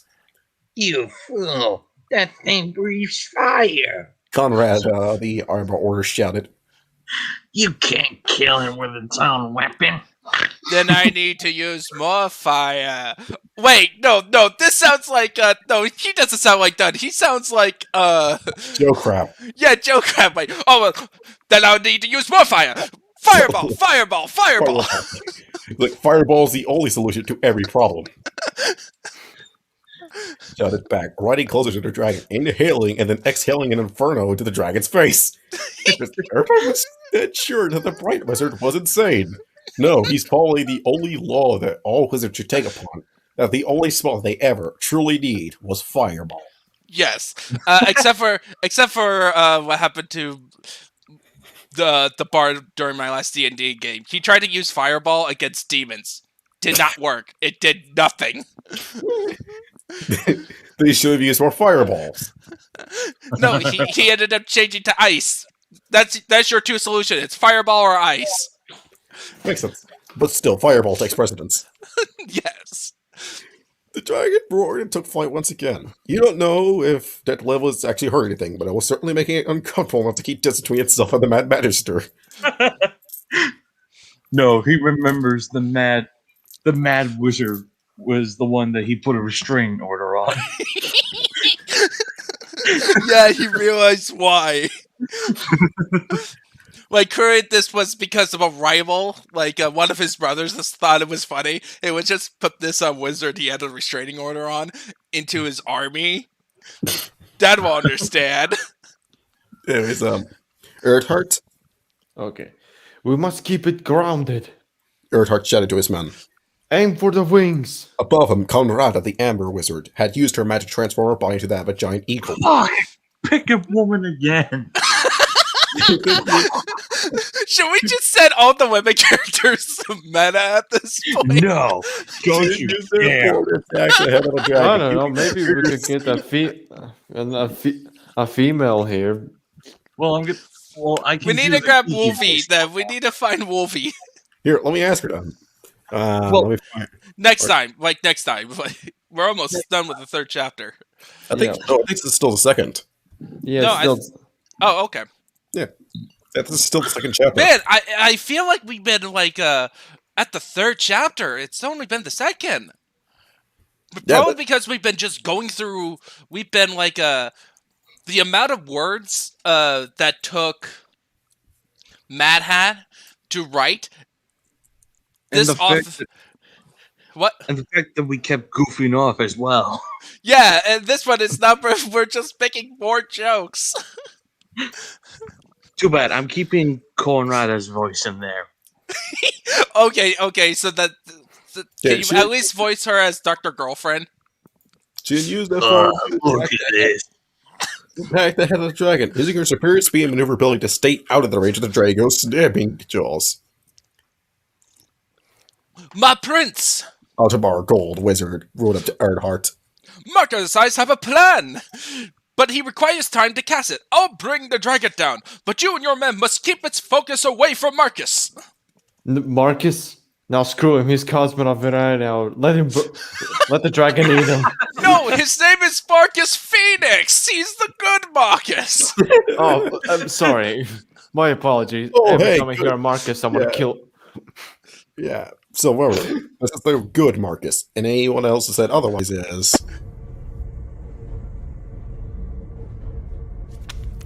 You have sullied your hands with filthy parchments of heresy, guardsmen. How do you plead? What? No. Too late, heretic. You inspire your men to study such foul smut, Commissar? You heretic! Detestable mutants, fill your heads with such vile obscenity! Die, heretic!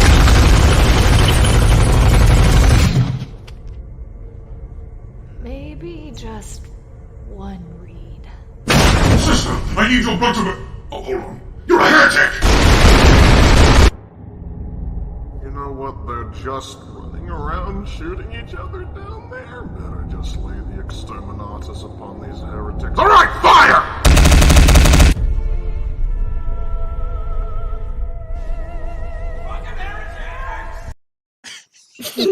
Jesus Christ. I like to mention the fact that the Soriatis was actually the one that was really interested in it. Yes. Yeah, she was like, you know what, maybe just one read. Yes. Well, the guards, other than the guardsman who initially picked it up, like, it was like, Then the white guard comes in and is like, hey man, oh, hold on. Wait a minute, you're a heretic! They further prove that the Adeptus are kind of horny. well, yeah, but you like when you put a. Ever heard of the joke about Catholic schoolgirls? No, I haven't. Oh, Catholic schools are basically lesbian factories. Really? At least according to a Gona guy. Just read the original Cutie Honey Run. Well, in the case of the Adeptus, they're all horny for the Emperor. Oh yeah. Like they need to get. They need to have some. Need to lay with some Space Marines. They need some action in their lives. Yeah, like just to have the hook a battalion of them with the Black Templars, and that'll be fine. Like you'll have a wonderful Black Templar. Dude, just stop. You know, actually, a very help the Black Templars actually chill. Yeah. Oh, wait, there actually are? Oh yeah, Black Templars are a order of Rogel Dorns of the Imperial Fist, and basically they're the problem child.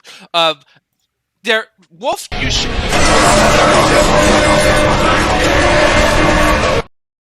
That's basically them.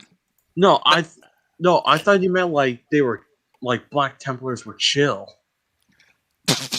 No. No. I'm saying if the Adeptus was put there to service the Black Templars, they would actually chill. Like they actually married them. Like yeah, it's like marry them. Have raging amounts of let's just move on. Maybe they'll actually chill. Yeah, both of them will chill. We'll chill out. Yeah. All right. Do what you must, Magister. Earnhardt stated, drawing his blade. And we shall do what we must for Sigmar and the Empire. Wait, I can't read the rest of it. Because of that stupid powered by StreamYards. Wait, I can't remove that. Come and Yeah. let us send this beast to more. More? Yeah, more. Yeah, Yeah, no, Death- I can't. Death I God. can't. Yeah, I cannot remove that. It's forever there. Yeah, I know. Powered by StreamYards. Powered by StreamYards, that stupid duck. We need to kill that duck. Come on, ducks are cute.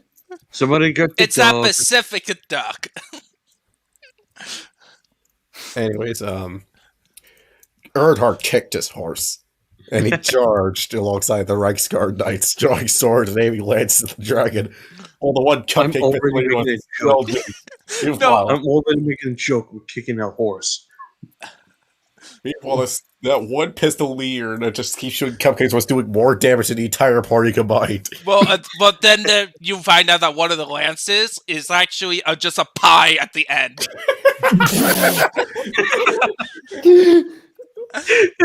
It's an actual... Okay. Have any of you seen VeggieTales?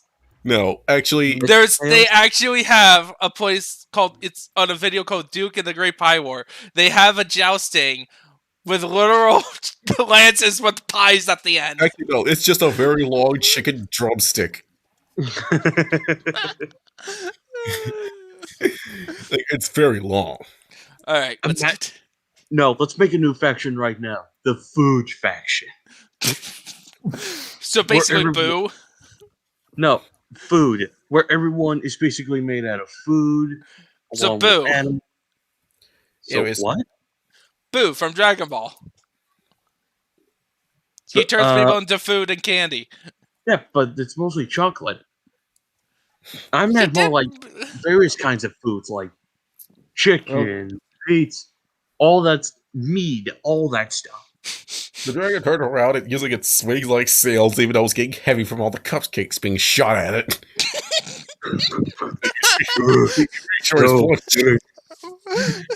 He's pretty sure his blood sugar has risen up in the past few hours. It's really far beyond what he thought it would come. He's actually kind of worried for his health. Yeah, the doctor was saying that you shouldn't go out to burn elf villages in the woods. It's very hazardous to his health. It's like he's starting to think that he's a counting the number of cupcakes being shot at him. He should have run out of cupcakes a long time ago. Did he bring an entire bakery with him or something? No, they're magical cupcakes. The guns are actually portals to the cupcake dimension. The portals lead to the bakery. And you wonder why every single bakery has closed shop.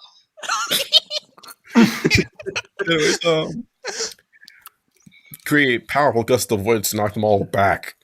It strangely smelled like strawberries. The wind forced some knights back, but knocked a few knights off their horses. Such was the power of these guns. But those who remained on horseback were forced to break off their charge. Earnhardt was one of these knights, knocked off his horse and thrown to the ground. Then, to his horror, as soon as he hit the ground, then his horse fell on top of his legs. Oh, fuck. Ouch! Oh, great! I'm gonna lose a leg. I hope I get a cool robot leg. Earnhardt roared in pain. Both of his legs were broken. The horse thing ran off, leaving Earnhardt on the ground. Otmar raised his staff and began to draw the gold wind to him. After a few seconds of casting, he unleashed his power in the form of the spell and a searing doom, causing molten metal to rain down from the sky like arrows. The dragon's skills were effective on most of the spells, but its leathery wings were exposed and vulnerable. The searing doom came down like rain, and hundreds of shards of razor-sharp and burning metal pierced its wings, making dozens of holes and leering to shreds the once mighty wings capable of burying the dragon through the air and forcing it to land. Unfortunately, it landed right in front of Earnhardt. From its one good eye, the dragon was staring right at him. Though it was in pain, it would use its strength to kill him at the very least. It moved forward, its massive head low to the ground, and its jaws coming closer and closer to the prince. Earnhardt picked up his sword, a griffin claw blade, and held it in front of himself. If he was to die, he would die in the fight, and not show the fear that was gripping his soul. Sigmar, give me strength to face this. Earnhardt prayed. More, if you judge me good, let me join you at your side. Let my ancestors, all noble princes of Reichland, welcome me with open arms. Shall ya have mercy on my father? The dragon was getting closer when suddenly Earnhardt heard the sound of a galloping horse coming from his right, the same direction on the dragon's bright spot. A knight on a horseback had ridden up to the horse. Whereas it stabbed the dragon, it stabbed its lance into its left eye, causing it to scream in pain and rage. The knight abandoned his lance in the great worm's eye and rode his horse over to Earnhardt. "Give me your hand," he said in accent. Give me your hand! Give me your hand, man. I think it's actually Finall. Anan? Oh, okay. Yeah, it looks like the elves are finally showing up. Yeah, so for now we'll assume this is Finall, so say you're lying. Give me your hand, man. Earnhardt did he was bathed and raised a hand. Somehow, with one hand, the knight was able to lift Earnhardt, who wore plate armor, onto the back of his horse without having his arm be pulled out of his socket. The knight then sped off on his horse as a rain of arrows began to fall upon the dragon. Earnhardt looked to see where they were coming from and saw a company of the High Elves they had spotted earlier on a hill, shooting at the dragon. If they were High Elves, then that meant that the knight who rescued him was also on. The dragon roared and began breathing fire as a response to the pain it was feeling. Far away on another hill, the celestial wizard Marcus was ready to cast his spell. Let us end. You need to sound like Marcus Phoenix. Let us end this! More before unleashing the power of the blue wind. The spell he cast was the Comet of Cassandra, a powerful spell that reached into the heavens to pull down on the meteorite and bring it to the earth. This time, the Comet was coming for the dragons. Wounded with the useless swings, even if the dragon was aware the incoming space rocket could not move in time. Yeah, generally because of the cross draw. The comet hit its target dead center, and when it struck true, a loud boom filled the region, and it kicked up a cloud of dust to engulf the area where the dragon is. The knight rode a bit further away before stopping next to the main gathering of the Empire's expedition. All of a sudden, the dragon... Oh, sorry. Wait. Levine, go ahead. I should stay? Finall, you're next. Me? Yes. Take your prince, he said, and they wasted no time lifting Earnhardt's body off the elven steed and onto the ground. Father Wilhelm began using his healing powers on Earnhardt, and his squire Heinrich was pouring ale down his throat from a flask. Earnhardt looked up at the face of his rescuer. He was indeed an elf, wearing a silver helmet. I thank you, noble Asur, Earnhardt said, for saving my life. Pray tell, though, what are the children of Ulthuan doing here? I am Captain Vanon Ulthuan. Yeah, you were right. It was Vanon. As for why I'm here, I could ask the same of you, sons of the Empire. Came the response. Before anyone could say anything else, a loud rumble filled the air. All looked towards where the dragon was. The dust had cleared, and all could see the dragon now. The comet had struck true and had broken the back of the dragon. It was now feeling the effect of the onset diabetes. So this is the comment, and the comment is saying, "I broke you." No, the giant comet was a giant cake. a cake with Bane's face on it. It's now lay on the ground, paralyzed from its shattered spine. It was dying a slow and painful death. It needed to be put out of its misery. Wait here for a moment, Imperial. On suddenly he directed his horse back towards the dragon. Earnhardt watched him go, and then looked around the collateral destruction of the battle. The field was on fire. He had lost a little over a dozen men to this beast. The caravan was still alive, though. Right now, one of the rivals was making its way towards them. And Heinrich, Earnhardt stated. Tell me you still have that book. Yes, my lord. Do you have a morsel? You're too loud. No, it's a C. Yes, my lord.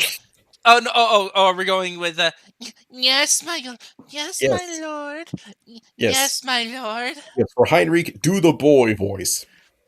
Yes, my lord. Yes, we have it. Good, because in a few months we're going to need it.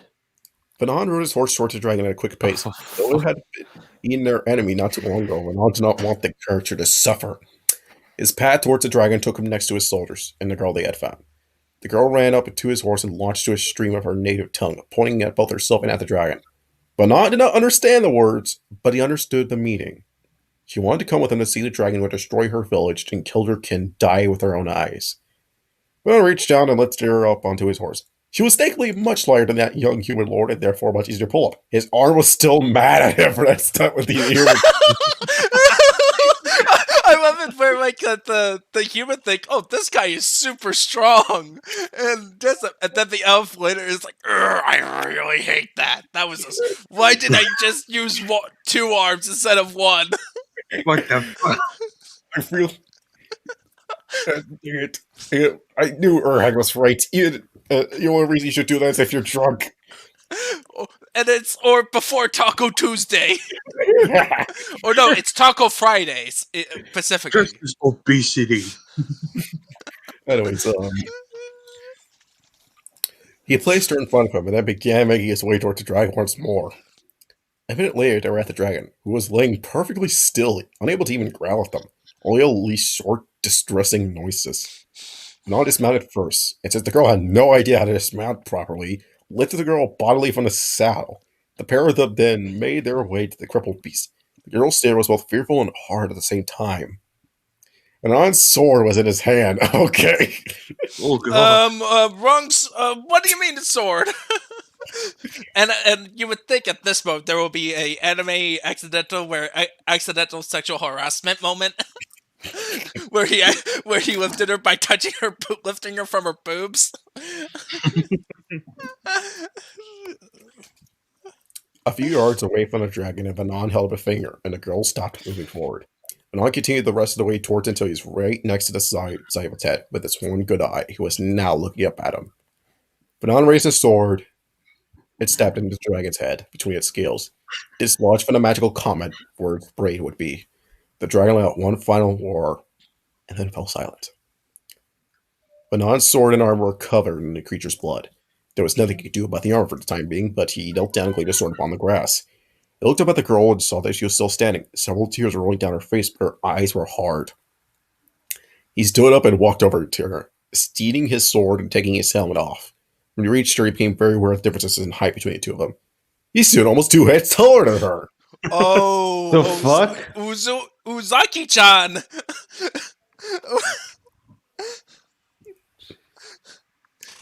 She looked up at him, and with tearful eyes, brought a hand up to her chest and said, Tuka. Tuka, Tuka-di, Tuk. I got Tuka. He repeated. That must be your name. Venom, he said, lightly pounding a clenched fist against his armor. He gestured towards the horse, and Tuka nodded. But not before she walked to the dragon and spat at it before turning around. I fart in your general direction! Wait, what? You know what he said? Keep the Monty Python skits. It's away until Britannia comes into the picture. Wait, Britannia? Britannia. Okay, no, not Britannia from Code Geass. Britannia. There's a difference. Okay. Across the grassy fields, a lone figure stood and watched a battle that had taken place before her. Well. It seems the world on your side the case some very interesting people. Rory Mercury said as she balanced her giant axe against her shoulder. Perhaps it wouldn't be a waste of time to check it out. And hang on. It's currently 12:52. Yeah. Yeah. Hang on. I need to show you guys a picture. What?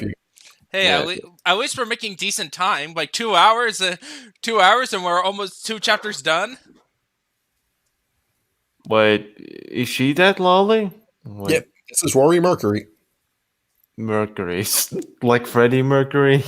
I know. Get the Freddie Mercury jokes out of the way now. How can you lift that axe head? Oh, that's an That axe? that accent is like Listen, I told you, she's the. Ninja do? I literally told you, she's the apostle of the god of war and death. So every time. But you would think the Japanese designer designed a better designed weapon than that. At least get the proportions right. That accent seems like it would just fall off of the handle. Sorry, every time I hear apostle, it just reminds me of those demons from Berserk. Yeah, well, when I think of apostle, first I think of the Bible because, Presbyterian, but then I think of the demons from Berserk. And second, that is not an apostle, that's just a rabbit lady. Rabbit lady. Right, Okay. Fuck it. Well- Fuck, it's still going? Man, Well, he Lily? writes long chapters. Yeah, it's long. Well, Lily, what do you make of this? Lily looked at the man pointed out to her by her master, Cato the Elder Sage. They wore serrated clothes and carried banners she did not recognize. Perhaps they were from a very faraway vassal nation? Whomever they were, they had mages in their company who were capable of slaying the ancient flame dragon that had burned down Kota village. They are... they are powerful. Try sounding more stoic, like you can. They are more powerful. And you're pulling too much emotion into it. They are more powerful. They are more powerful. There we They are go. more powerful. She finally said. And we should be wary. I'm inclined to agree with you, young one. Cato nodded as he directed their wagon closer to their serious sabers. Still, though, it would be rude of us to not thank them. Maybe their fellow victors had died in both the initial destruction of Kota and then in the Flame Dragon's follow-up attack. As such, while the village elder and any able buyman attempted to round up any survivors from the caravan, it had fallen to Cato and Layla to speak with the strangers who had slain the dragon on Kota's behalf. The dragon, slain. She still could not believe it. Never in the recorded history of anything on Falmart had anybody, no knight, nor elf, nor mage, had ever accomplished such a feat. At least not when the dragon in question was an ancient flame dragon. The mages in their ranks were leagues above anything ever previously recorded, and Layla was curious to know more about this magic, and all she knew her master shared her desire as well. 2 knights on horseback rode towards them. Cato stopped the horses and raised a hand in greeting. Hello, sir knights. Thank you for your timely rescue. I'm Cato better known as Cato the Elder Sage, and you are Wir sprechen ihre Sprache nicht, alter Mann. The knight said. Elaborate. That wasn't a common language. In fact, there was no language he had ever before. Whoever the Sabians were, they were far from home. A knight pointed a gauntlet-clad finger at them, and the boy grew his fellows. Folge uns, unser Prinz mochte mit ihnen sprechen, he said. Okay, that is definitely German. Yeah. What do you think Reich speak is? Is it, yeah. By the way, how's my German? Pretty good. Yeah, it sounds decent. I haven't practiced in years. And then he and his partner turned their horses around and trotted back towards their main group. Well, I do say they wish to follow us, Layla. Let's not keep them waiting. I suppose we could walk the rest of the way, though. Come with me down, afraid these old bones make it hard for me to do this myself. As she had held her master down, Layla and Cato walked toward the ranks of the strange men. Layla was taking care to note about everything that she saw. Okay, these men wore red cloths under their metal army, and their heraldry featured heavy usage of skulls, griffins, hammers, strange crosses, and twin-tailed cocks.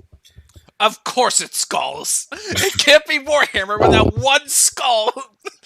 and what's this, an army that doesn't have skulls? And the shame. The shame of them all. Indicative of years of hard living and most certainly hard fighting. They also forsook the current Sidarian fashion of being clean-shaven in exchange for a long, well-groomed, and sometimes elaborate beards and mustaches, reminding her of her master Cato. And in the back of Layla's mind, she wondered if these were the mysterious outlanders who came through the gate, fought off the allied army, and who currently occupied the sacred Alnus Hill.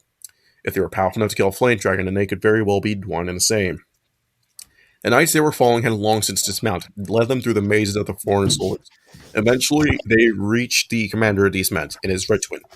Prinz Earnhardt or Herr sind die Eichmeinischen. An Einheimischen we see Bestand haben. And a knight said, and our commander, a man seated on the ground whose back was turned toward him, stood up and turned around. He is young for a commander, Layla thought as she saw him. Oh. Indeed, he was so young. He couldn't be much older than herself. And she was only 16. I don't want so young become put in charge of so many obviously seasoned veterans. Shipping senses tingling. Different one. Not yet. Not Do this I one. smell a ship coming? Okay, first off, no, it's not this one. And also, hang on. So the young man is not attracted to this girl? No, it's a different girl. Also, Please not be the lolly. Please not be the lolly. Okay. Not the lolly. Oh, thank God. Man, you get. Anyways, man. Well, hello, lad. My name is Cato L. Atzislin, better known as Count of the Adder Siege. I'm a half-coat of Ilden or fine inhabitants, or at least those who remain alive and unburnt. Do we thank you for your timely assistance? Tell me, where are your pages, and when can I speak with them? As I looked about ourselves with confused expressions. Master. Layla interjected, and Cato looked at her. I do not believe they understand us any more than we understand them. Her master brought a fan up to his face. Oh, you're right. You don't understand. Apologies, friends. He said, the commander barked an order to a boy. 10 Yes, master. 10 to 12 years of age, perhaps, who then took out a book, and as the commander began to speak, the boy scanned the pages of the book. Hello, locals. The boy said in the common tongue, but with a thick accent. I, Prince Earnhardt of Empire, offer protection for woods, safety for people. Follow me, understand? Yes? The boy looked up at Cato with pleading eyes. Cato chuckled and nodded. Understand, yes. And Cato understood, and the boy's expression brightened as he turned to his commander. This Prince Earnhardt, before launching into a stream of words, his people string and harsh tongue. Well, time to take this news back to the elder. He said to turn around. These gentlemen have a safe place for us. God knows we need one. Leela nodded and followed her master, but not before she watched as some individuals in elaborate robes walked over to the prince. She knew instantly these were the mages who killed the dragon. She was wary of these newcomers. They could be the ones who were fighting the Emperor of Sidera, her nation after all. That being said, her awareness was eclipsed by her desire to find out more about their mages, and she could learn their powerful magics.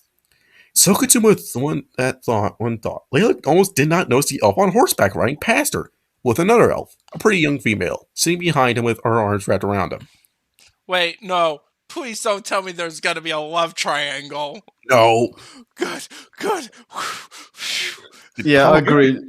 Love triangles are cancer. Love triangles just makes me want.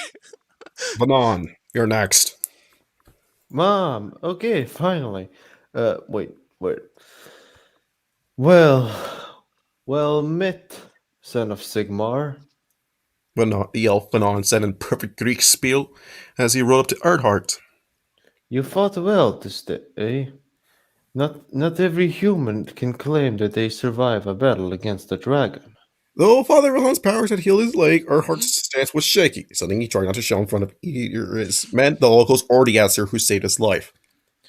High praise coming from one of the folk of Ulfhan. Ulfwan. Earnhardt replied, looking the elf in the eyes. I would like to thank you, Captain Venon, once again for saving my life. Think nothing of it. Venon said as he dismounted, and Earnhardt saw that the elf was not alone. Also in the back of his horse was an elf, girl, young by their standards at least. Pardon me if I come off as presumptuous, noble, Azur. Earnhardt began. But if I may ask, how did you come to be in this land? An archway, magical in nature, appeared one day in... Okay, I'm not fucking spelling. Ulfhan. Venon explained. My superior, Prince Meder, ordered my party through it to see what's on the other side. Earnhardt was shocked. There was a second gate, on Ulfwan of all places. Why do the elves get all the cool stuff? Because At least they're it's not the smart. greenskins. At least it's not the Okay, greenskins. let me explain. The elves get phoenixes, dragons, and lion chariots. Yeah. Well, my joke is that like it's always humans gets the cool stuff, followed by the elves, and then at least it's not the greenskins because you know what the greenskins would do. Well, the greenskins do have wolves, cavalry wolves. I mean, they don't have access to a gate. They would just go wah. They just kept hitting the wall over and over again. Yeah, wog. They're simpletons, not stupid. Okay. Not very stupid. They're stupid, but not insanely They're not that dumb. stupid. Okay. They're just really, really stupid. Rock is more intelligent than they are. Well, they're smarter than Geode? Yes, they are smarter than Geode. Yeah, they're smarter than by Geode. default. Yeah, they make Ed. They make Ed look smarter than they're dumber than Ed, but smarter than Geode. Yes, of course. When we're talking about Geode, we're talking about Star Wars, the new. Who thought that was a good idea? Fanfic writers, of course. No. Fanfic writers would come up with better shit than this. Really? Berserk. Dwarf Dawn. They're called squats. There is no need to come up with silly comedy names for them, Magnus. Don't be preposterous. It's a fucking dwarf, you reprobate! All right, back to my dialogue. Back to me talking to myself. Okay. You look as if you have seen a ghost, Prince Earnhardt. Fanon said. Forgive me, Captain, but is it true that you come here through the magical gate? Indeed, it's true. Fanon said, raising one of his long eyebrows. Why? For it was through another of those gates which how we men of the Empire came to be in this world. Earnhardt explained. I'm afraid it is not. No, you missed a line. Wait, this world? Fanon repeated, his eyes widening. Then this is not the old world. I'm afraid it is not. Earnhardt shook his head. This is an entirely new world filled with humans. Another new world. This entirely new world filled with humans and other monsters. Then it is also filled with elves. Fanon says he gestured to the elf girl, who blinked and appeared taken aback at suddenly being the center of attention. This is Tuka. The dragon we killed was responsible for our village's destruction. The elves live here as well. Earnhardt muttered to himself before looking at Fanon. Captain, I invite you and your people to be to my fort. We can compare information there, as well as obtain new information from the locals that we just rescued from the dragon. I sound the plan, Prince. Fanon agreed. I will go tell my people. How far is your fort? Not far. Half a day's ride to the north. Then I will gather my people, and together we will go to your fort. Okay, I'm trying to give Elder a more... It's like a chick, I don't know, it's like a normal voice. Well, with Venom, I tried to give a more British accent. Try making Earnhardt sound more... Try thinking the accent with Earnhardt. Wait, what kind of accent? Well, the Empire of Man is very Germanic. So more like... fuck. Well, give me an example. Well... I am Prince and Emperor. Yeah, I think I've tried that a few times, but alright. For now, I'll try to be more like that. Tuka did not really know what to make of her situation. On one hand, she was surrounded by strangers, on whom she did not understand, and whom could not understand her. On the other hand, she did not have anywhere else to go. Her village was destroyed, long-term friends and family dead, and father was missing. Yes, just missing. He had to escape. He just had to. Seriously, it's like it's parodying itself. It's hilarious. It's like he has to be just missing. Yeah, he's just messing around right now. Actually, okay, spoiler. Okay, yeah, shock twist. He left to go get cigarettes 12 years ago. Still waiting for Dad to get back from the store. The milk and cigarettes. Well, the thing is, the nearest store is actually like a 10-minute walk. Okay, so I do have a question about... This is more tied to Warhammer politics. Go ahead. What's the relationship between the Empire and the High Elves? Fairly amicable. So they've been allies on more than one occasion. So this would not be strange at all. Not entirely strange, as far as I'm aware of. They're more amicable with High Elves. They're actually trade partners. Marienburg is a port, and they use since the Empire of Man does not have a whole lot of dedicated ports. In fact, they barely have any access to the ocean at all. They have rivers, but none that lead straight to the ocean. Marienburg is one. Marienburg used to be a Bretonnian city, and then it became Empire. Then it went independent. They go through Marienburg to trade with the High Elves. Okay, so it's not like Don't get me wrong, the Eldar don't get me wrong, they still have like their own political courts, and they still have their own court, the Phoenix Court.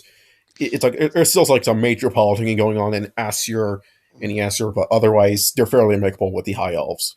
It's the Wood Elves, so you start getting questionable. Okay. The Dark Elf, which straight up no. Yeah, I'm just talking about like so like basically if like right now we're gonna have fun asking Prince Mendier is like, hey, we found the Empire here. They have a fort actually right next to a portal to the Empire Kingdom. They invite us to help understand the local language. Mind if we grab my men and hang out there? But yeah, no need to worry. Yeah, as far as I'm aware of, they're the politics of sort of where the relationship between the High Elves and the humans are fairly amicable. Okay. It's the High Elves and the Dwarves that are a problem. Oh yeah, like most dwarves, they hate them. Though, strangely enough, the humans and dwarves are actually pretty good allies. Though it is unclear who invented gunpowder first.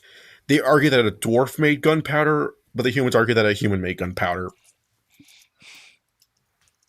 So yes, okay, in addition, the elves she now found herself surrounded with were friendly enough. Strangely enough, the entire archer group was drunk. How they managed to hit anything was a surprise beyond her imagination. And she was surprised they could even hit the broadside of the dragon. And she could have sworn that one of them was literally, that one of them was straight up, that one of them tripped as soon as he fired his arrow. Especially their leader, whom Tuka suspected was attracted to her. And perhaps more important right now, to demonstrate that they are capable in a fight. Add to safety in numbers, and Tuka was better off in her company than she was alone. Everything else seemed to be traveling with humans, whom all elves had to be wary of. Still, the elf she now rode with, and by extension her elves under his command, were different from her people. To start, he was taller than most of our men in the village, and his features were more striking and handsome. Also, there were the way he carried himself. This was not an elf who had lost land and his people killed by humans. This was an elf who never had to endure racial slurs or pogroms that her ancestor faced. This was an elf who was a lord among his people, who was clad in armor and fought with a sword that none in her village had ever dreamed of either affording or using. What sort of life in his homeland did it lead to acquire such equipment? Many answers formed in her head, but none satisfied her curiosity. With so many differences between them, Tuka vowed that when she learned his language, she would ask this Finall all the questions that linked in her mind and more. For now, though, she took comfort in the fact that despite the language barrier, she felt safe around them, and his many warriors. An hour later, Reichland Imperials, High Elves, and local fault marchers made their way towards Fort Griffin. Earnhardt had sent runners ahead to inform before their arrival and their guests, and to send wagons back for the dragon's corpse, its scale, teeth, bones, and other body parts would sell for a fortune. None noticed a solitary girl carrying an axe far larger and tall than she following them. Oh my goodness! Like, what was their perception? Well, it appears to be shitty. Roll charm skill test. My child, you look like dung and I hate you. Please let us hide in your carts, for we are fugitives! Your rolls are consistently amazing. I need to edit that clip to just be your rolls are consistently amazing. Yeah. Just like, that's what my intro wanted it to be in the first place. I hate you. Yeah. I'm just so laughing that should tell you how bad their perception check was. But they don't notice that this tiny girl looks like a rabbit carrying a big axe.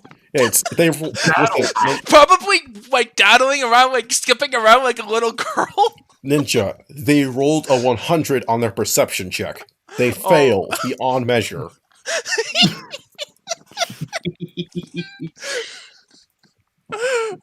They had reached Fort Griffin without further incidents. Thanks to the runners Earnhardt sent up ahead, the garrison was expecting them. Oh my god, my teeth are starting to hurt. No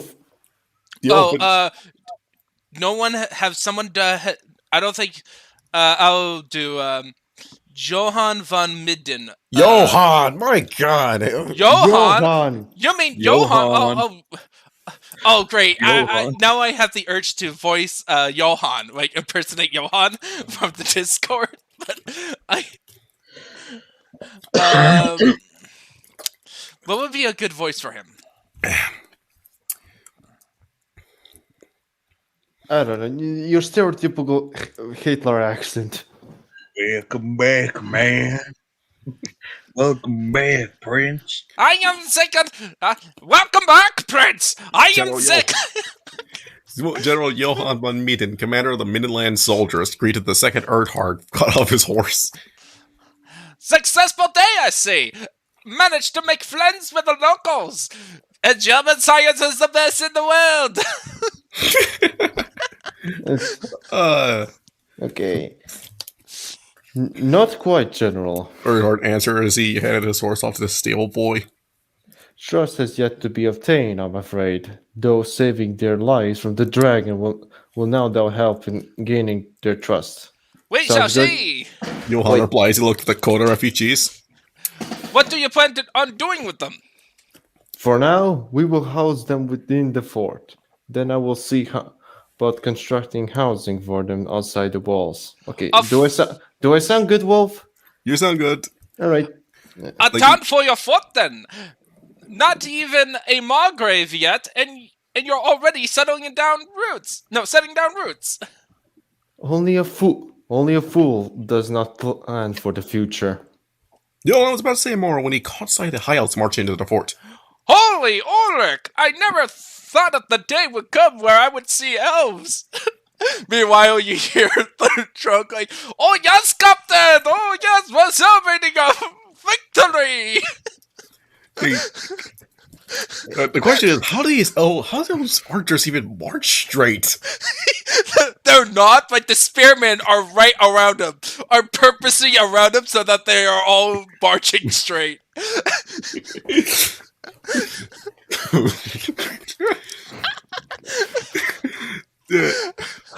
Anyway, Earnhardt. All right. It gladdens my heart to see you moved on, General. Earnhardt joked. It seems as if there's another gate, and it has opened on their island kingdom. You mean the Donut Kingdom?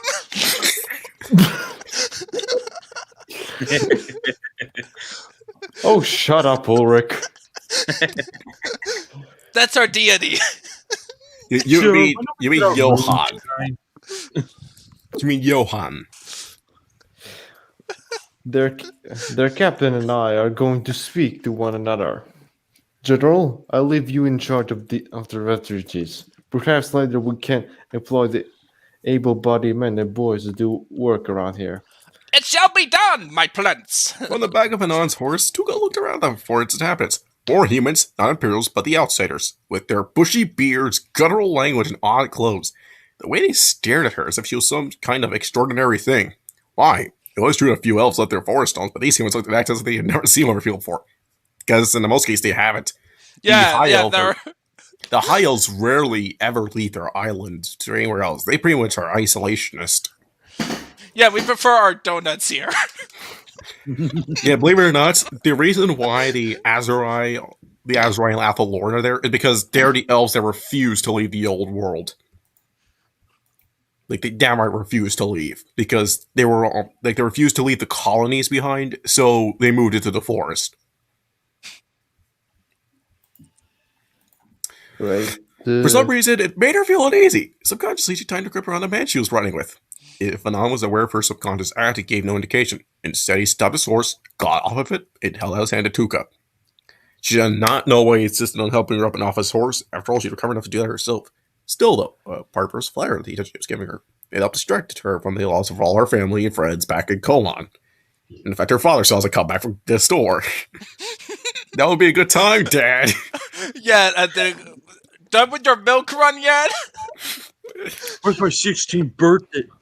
Missed birthday presents, huh? No, I'm busy building robots for you, Sinji. He was not too bad. In fact, he was not too bad looking with a bonus. Wordlessly, she took his hand and allowed him to help her down. He then walked over to the human leader, leaving her next to the horse. Though the language barrier was still a problem, she felt at ease among these strange elves. Not the least because they were skilled warriors. If they were at her village, perhaps they could have fought off. No, there was no use in thinking about that. All she could do right now was stick with these elves, recover her strength, and then go and search for her father. And any other survivors of her village. And hello there, young elf! She almost jumped out of her skin with a loud voice. She turned around and saw the old human mage walked up to her. A young girl of 16, his daughter perhaps, or an apprentice, standing behind him. Sorry to spook you, he said with a mirthful grin. I am Kato, the elder sage, and this is my apprentice Laylee. Say hello, Laylee. Hello. Hello to you as well, Tuka responded, smiling for the first time in a while. How can I help you? I see you're traveling to a strange band of strange elves, miss. Strange is one word for it, Tuka said. They fight like I've seen human soldiers fight, with formations, and they wear armor like knights. They're like any else I've ever met before. Do you think they're from beyond the gate as well? I think so, Tuka replied. On the way to the fort, Tuka had overheard the Coda villagers talking about the strange humans, how they were from beyond the gate, and how they had taken Alnus Hill for themselves.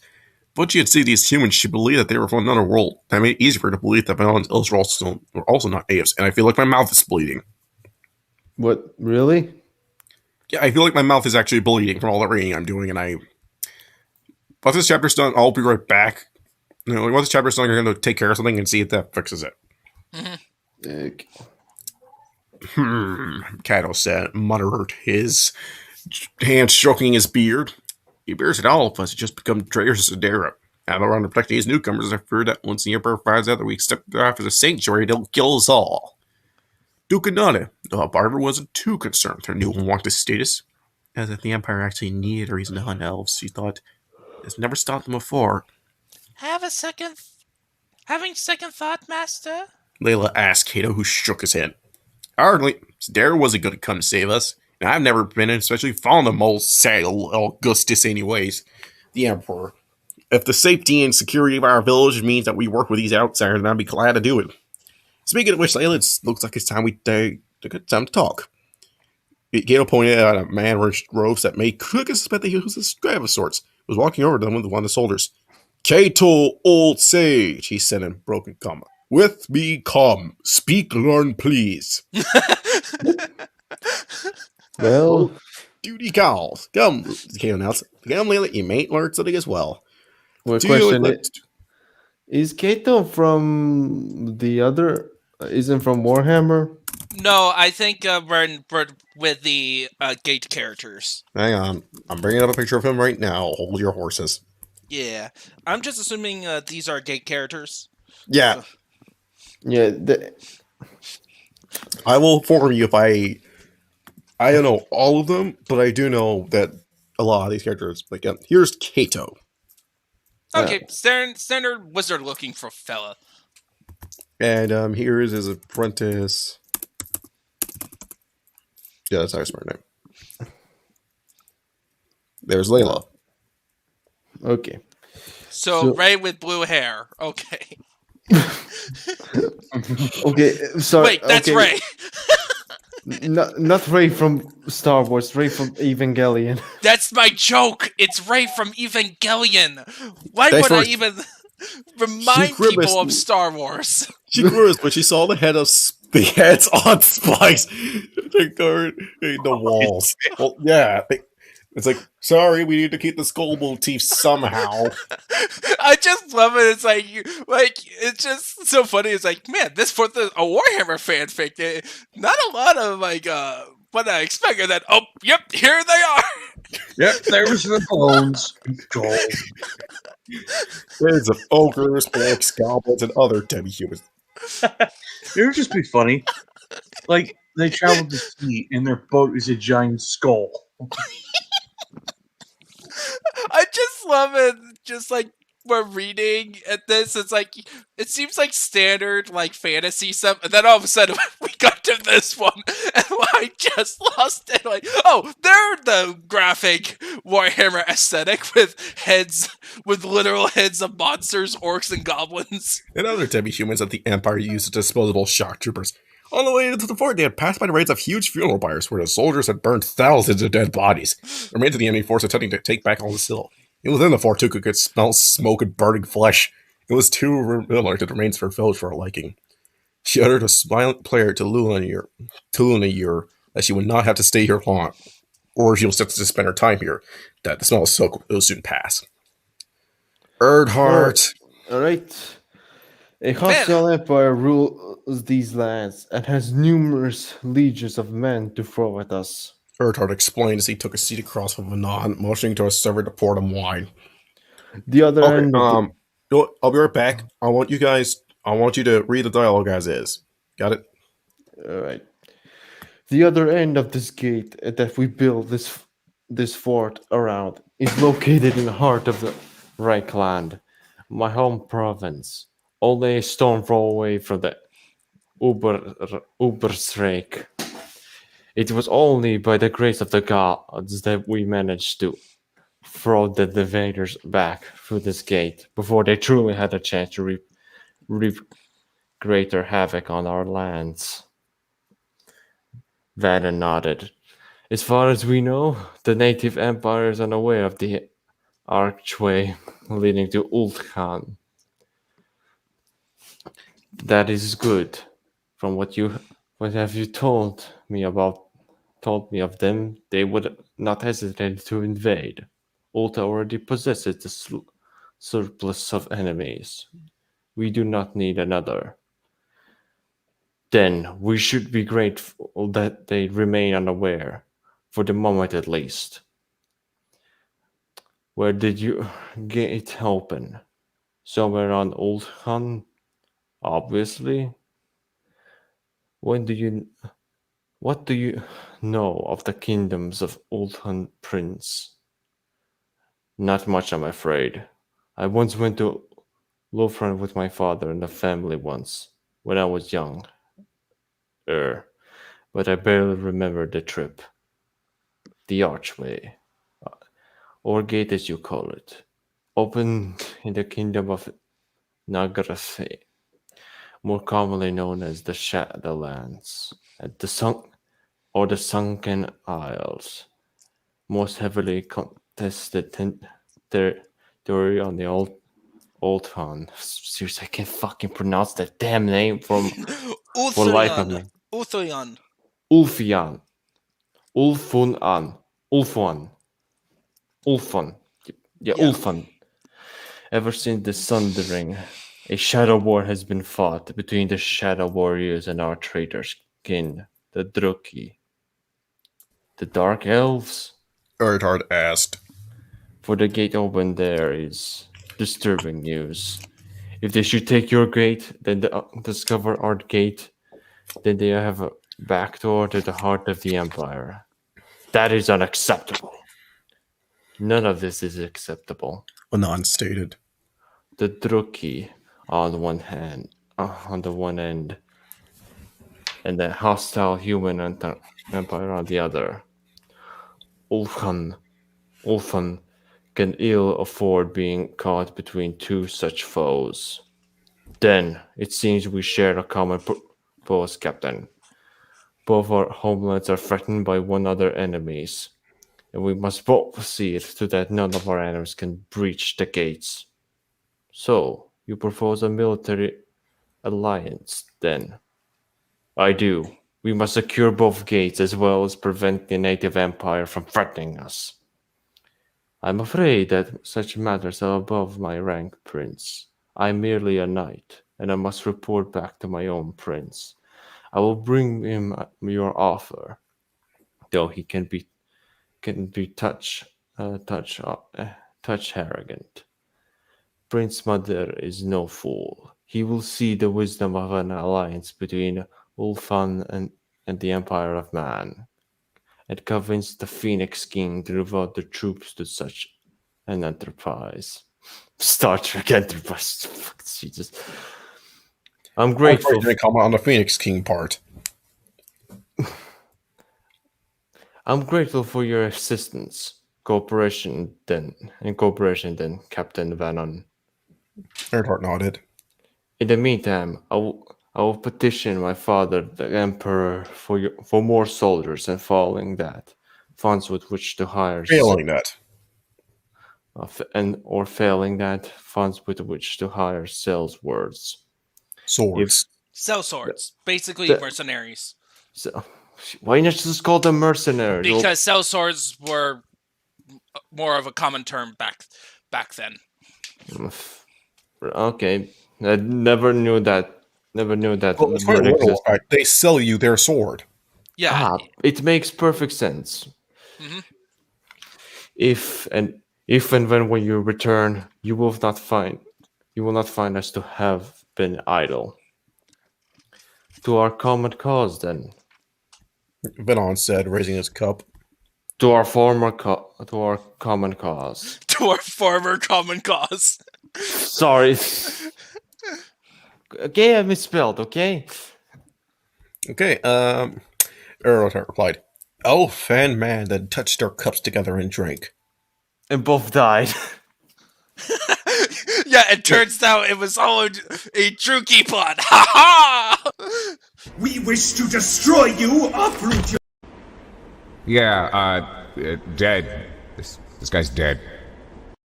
Actually, it's actually revealed to be a shockwave plot. It was me, Optimus! I was the one who poisoned these two leaders! Yeah, oh boy, my throat's getting dry. Yeah, my mouth is better now. I've taken... And I just... Oh, except for the part where I brushed my teeth so hard, when I spat out, it actually showed blood. Yeah, right. that happens to you me want often. me and Meta, are you there? He's mute. Yeah, okay. I can take over. Okay, if you didn't... That'll hurt. Okay. If you do not mind me asking, Captain, what do you intend to do with that elf girl? Who, Tuka? Yes, her. As I understand it, she is a native of this land. She is. The elves are in this world as well as yours is surprising, and raising many questions to her people's origins. I intend her to take her with me to Uthwan.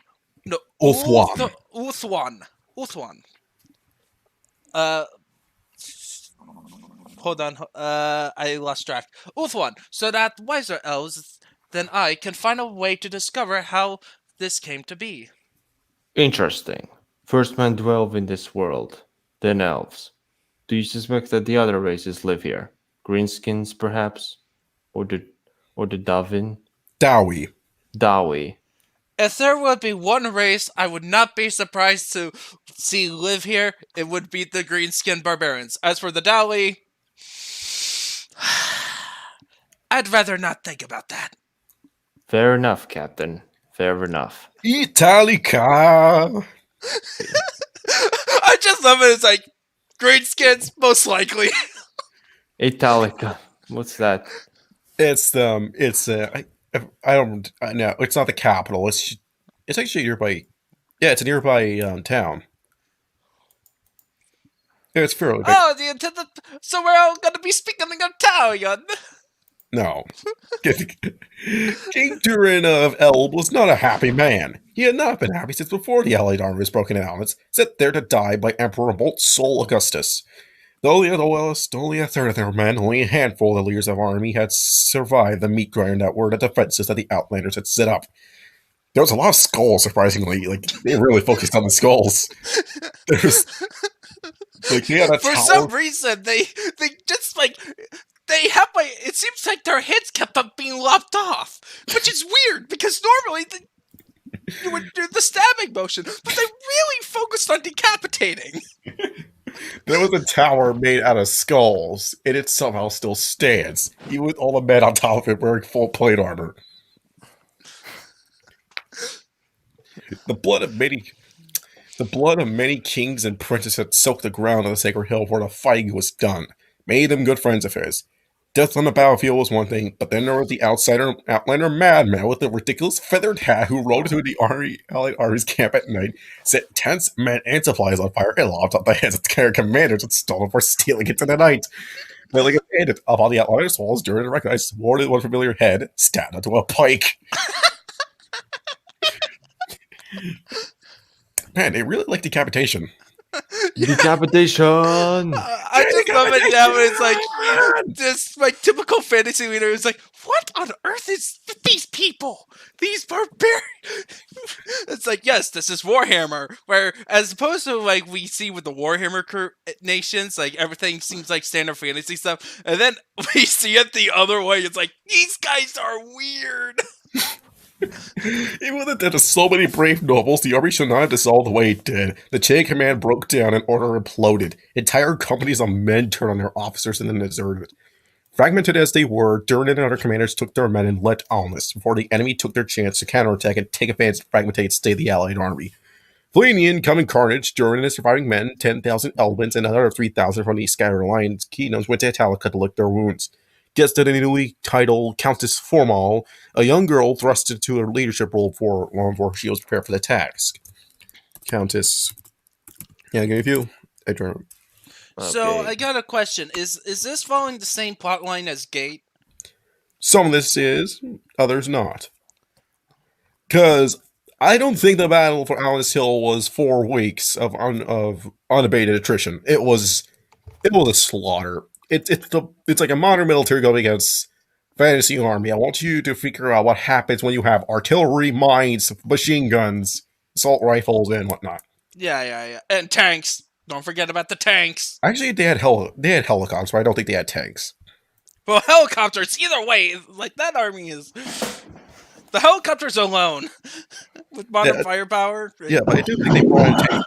But they inevitably brought in tanks. Okay, and I think it would be funny just to do a movie night of like watching Gate for like at least some Gate clips, like showing how incompetent, overpowered the army is. Because what's so funny about this fan fiction is that I feel like both sides are kind of equal, whereas like I have the feeling is like there's equality. Yeah, no favoritism. Yeah, this is actually kind of why I like this fanfic more than I actually like Gate itself, because it's like when it comes to Gates, like the battles are as cool as and meta's gone. Yeah, he had to go. Oh. Okay, anyways, in the actual story of Gate, I got bored. It's like I didn't watch any further than the second episode. I got to like episode 3, but I didn't watch any further. It's How like many episodes are there? I think it was the standard anime before it became 13. Let me check. 25? 25, 26? Let me check. Gate and the JSDF font there was 24. 24. Oh, that explains some things. It was done by A1 Pictures. A1 Pictures. Why they sound familiar? They did Sword Art Online, Fate Apocrypha. They also did Grand Crest, Record of the Grand Crest War. I don't like those guys when it comes to adapting stuff because they cut out quite a lot. Okay. They did do, thankfully, they did do the 7 Deadly Sins. Like, the 7 Deadly Sins was good. Like, at least for the most part. but it's like when it comes to some things, they just aren't good. Like sometimes they cut out quite a bit of stuff that's kind of important. Like Record of Grey Crest War is, holy crap, this is super fast. Like I barely pay attention. Who's this character again? It's like I have to you can't do an uninterrupted. You have to do an uninterrupted watch of Record of Grey Crest War to even keep track of everything that's going on because everything moves fast. So if you take your eyes off for even a second, you probably miss quite a lot of stuff. And it really shows because it's actually, I think it's their track record with doing light novel adaptations that they cut out just quite a lot of stuff. So essentially, you just give them a straight up manga. You have to give them a manga. You cannot trust them at all. Yeah. You basically, here's the manga. You got your storyboard done. Just work on the animation. Because like when it came to manga, they were all right. They were pretty good, I'll admit. But when it comes to the actual, because the light novel adaptations, they just suck at it. Yeah, because light novel, it's like I don't trust them at all. It's like my trust with A1 Pictures is iffy. It depends upon what they're adapting, and what they kind of. Anyways, back to this. Durin would reorganize his army and then return to Elba. Then he would find a way to get back at Malt. At least that was the plan for the mob soldiers he left behind, and also came to Italica, not to seek shelter, but to raid and pillage the lands of the Finall family.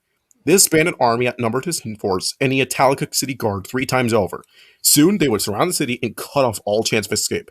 The smart thing to do would be to flee while he still had a chance, but the honorable man in him refused to lead the Countess to a horrible fate. If any of them were to survive this, they would need help, and soon. Well, conveniently, it's time to bring in the Warhammer army. Anyways, Okay, how long is this chapter? Let's. Fairly long. Oh my god. Oh god. The Imperial capital, Sedera. 2 months after the gate opened, one for the siege of Alness Hill. Pina Colada. Get the jokes out now. Pina Colada. I want my this is Dunkin' Donuts. Can I have your order?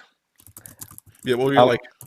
What would you like? What type of colada? We got our strawberry colada. We got our orange mango colada. Pina Colada. This is Pina Colada. Wait. She looks fine. Yeah. Okay, guess her role story. What? Can you guess? Remember when I told you that that Layla wasn't the love interest? Oh. Pina Colada is the one? Okay.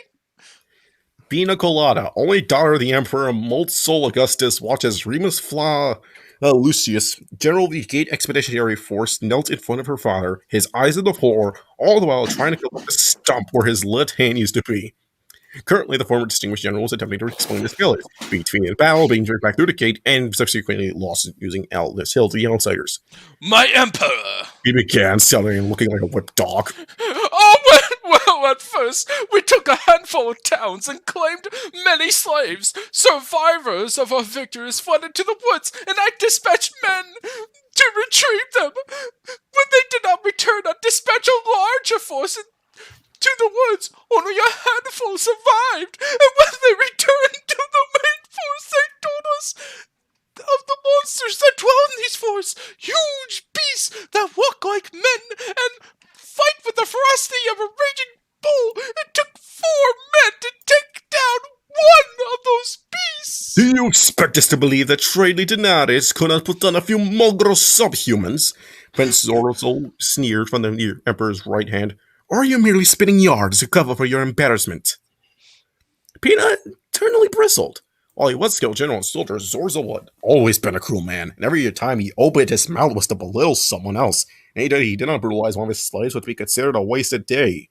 Thankfully, Pina never had to interact with him, she says, although she had failed to resist the urge to put her sword in his gut. I do not lie, my prince! Fla Lucius exclaimed, for not a day after the scouts returned and the entire army set upon by these beasts. 10,000 men can attest to these. They butchered half a legion before we finally broke their... Oh. Whatever, but just continue. Yeah. Before we finally broke the ranks, and no sooner had the last of the subhumans retreated back into their dark forest than the enemy me attacked us in full force. They struck us from the west, the north, and east. They had weapons that shot fire and death, and many died before they could even reach the enemy's lives. Many of those survived being struck by the fire shooters would lose limbs or die mere days afterwards. Then there were the mages, but... Now we know the general... Now we know the general lies. Zordal shouted, his mouth twisting his ear. For now he's ready to believe that the barbarians used magic against them. That their magic was capable of being dangerous. But they can't even fight in melee! All that... But they can't even fight in melee! It is the truth! How can they not fight in glorious hand-to-hand, face-to-face combat with their adversaries like all true champions of the battlefield do? I cannot willingly associate myself with such dishonorable creatures. If they want to join the Imperium of Man, they better bring some fucking chain katanas or something. Chain katanas. Yeah, those clips are from the Tau episodes, and the Tau are basically the 40k space weebs. Yeah, well, I watched that episode. Yeah. Anyways, keep going. Okay, the broken man shouted back his anger, overcoming court etiquette, just read the dialogue. Yeah. Their magic far surpassed our own mages, and scores of good legionaries were cut down by their sorceries. Faced with certain defeat, I did the only thing I could and retreated back through the gate. If I did not, we would have been slaughtered to the last man. Perhaps you should have been slaughtered and spared at the sight of seeing your shame. So it's all enough. Membership. Lucius, your retreat back to the gate has shamed you and your family. Those allow the barbarians to seize all this hill for themselves. Even now, my scouts report they build fortifications upon the hill and around the gate, denying it to us. This cannot and will not stand. Therefore, I have tasked the vassal kingdoms to raise their banners and to march upon the hill immediately. They will drive the outsiders back through the gate and reclaim it for the glory of the Empire. Peter was surprised at that. Why send the vassal kingdoms when the Empire still had a surplus of legions? Please, my Emperor. Let me join the assault and let me regain my honor! No. You had your chance, and you failed. You will remain here in Tadera and await further orders. I understand, my Emperor. Good. Now then, the Emperor has better things to do than to waste time with a failure like you, Lucius. Now run along so that your betters can fix your mistakes. Lucius said nothing, but bowed one more time, returning on his heel and leaving, ignoring the snickers and gossip of the Imperial court. Peter was sympathetic to the general, but expressive feelings would not be wise now that Lucius had fallen out of favor. Now was not the time for that. Now was the time to press her own agenda.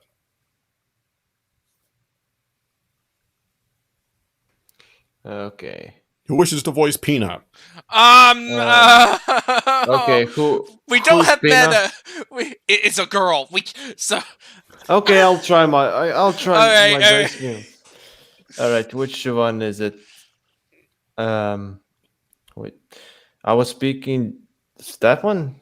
Father. Father. Father, if I may make a request. Sound firmer. You're trying to prove yourself, so you need to sound firm. Father, if I may make a request. Pina said as she stepped forward. Speak, Pina, Bolt said, smiling for the first time. Pina was Bolt's favorite child, and the princesses had taken advantage of her status on more than one occasion. I would like for myself and the Rose Order to join the Vassal Kingdoms at Alnus. I would raise their morale to know that a member of the Imperial Royal House is fighting alongside them. Okay, does it sound good? Does it sound good? Maybe laying up on the falsetto, like sound more like a soldier but feminine. I think that was soldier but feminine. That's the best I could do. Father, is this a good voice? No, falsetto. That sounds way too fake.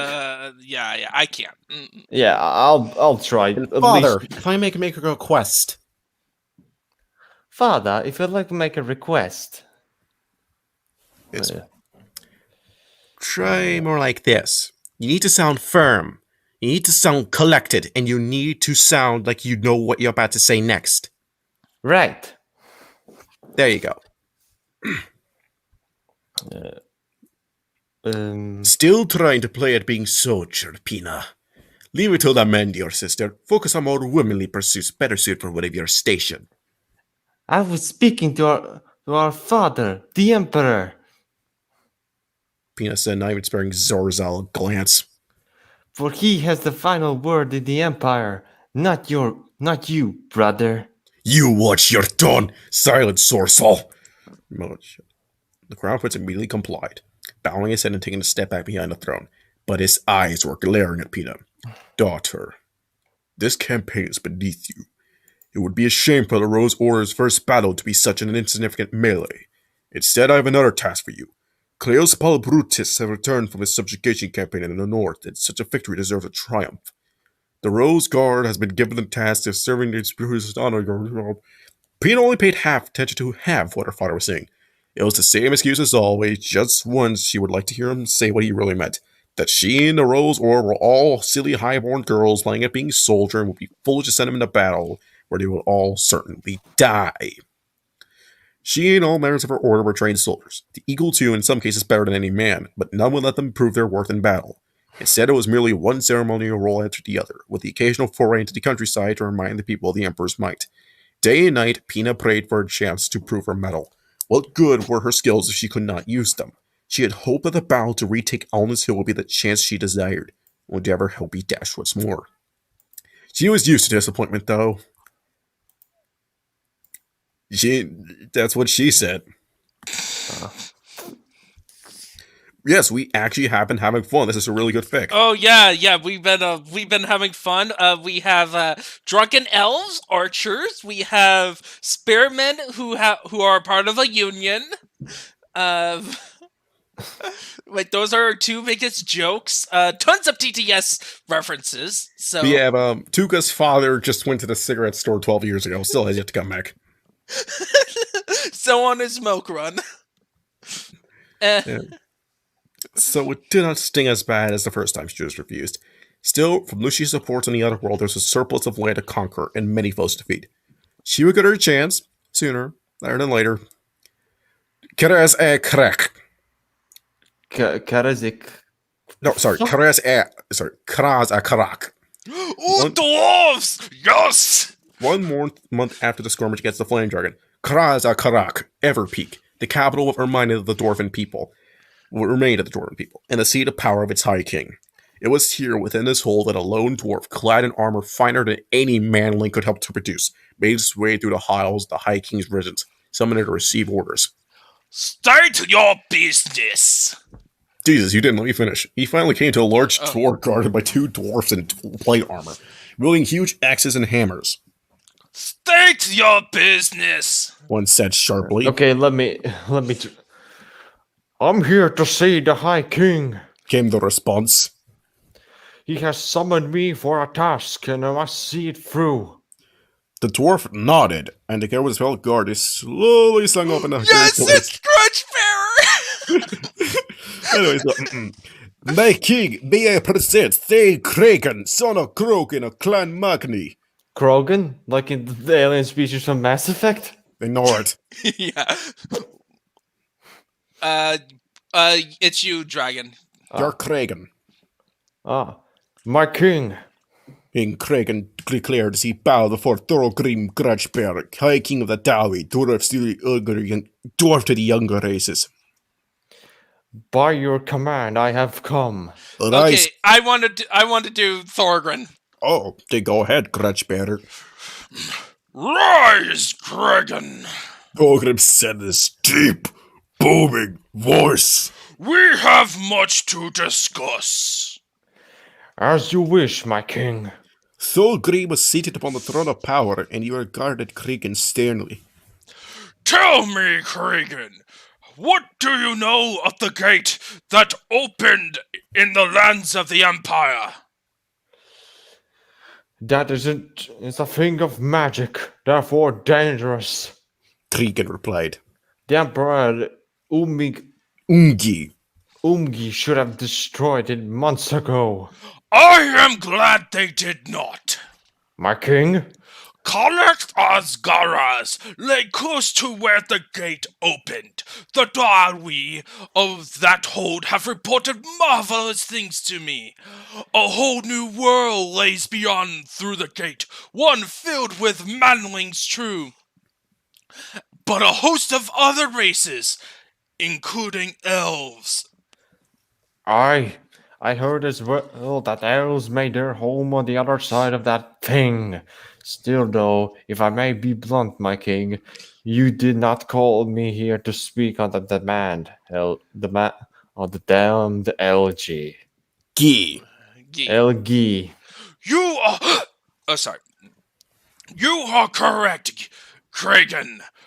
Thuringar's latest missives have told me of a certain piece of hearsay he heard from merchants returning from the gate. They tell that within the lands known to the locals as Farmart, there live Dwali. Davi, my king? Krigan asked, shocked. But how? The answer is unknown to me, Kragan. Neither it is known if there is any truth to these rumors. That is why I have called you. I want you to go through the gate, and if our kin to dwell beyond it, then find them and see if they are still our kids, so that I may add more grudges to the book. That's a dwarf, Dawn. They're called squats. There is no need to come up with silly comedy names for them, Magnus. Don't be preposterous. It's a fucking dwarf, you reprobate! Other dwarfs. How is dwarves more made up than squats? Because that's what they call it in 40k.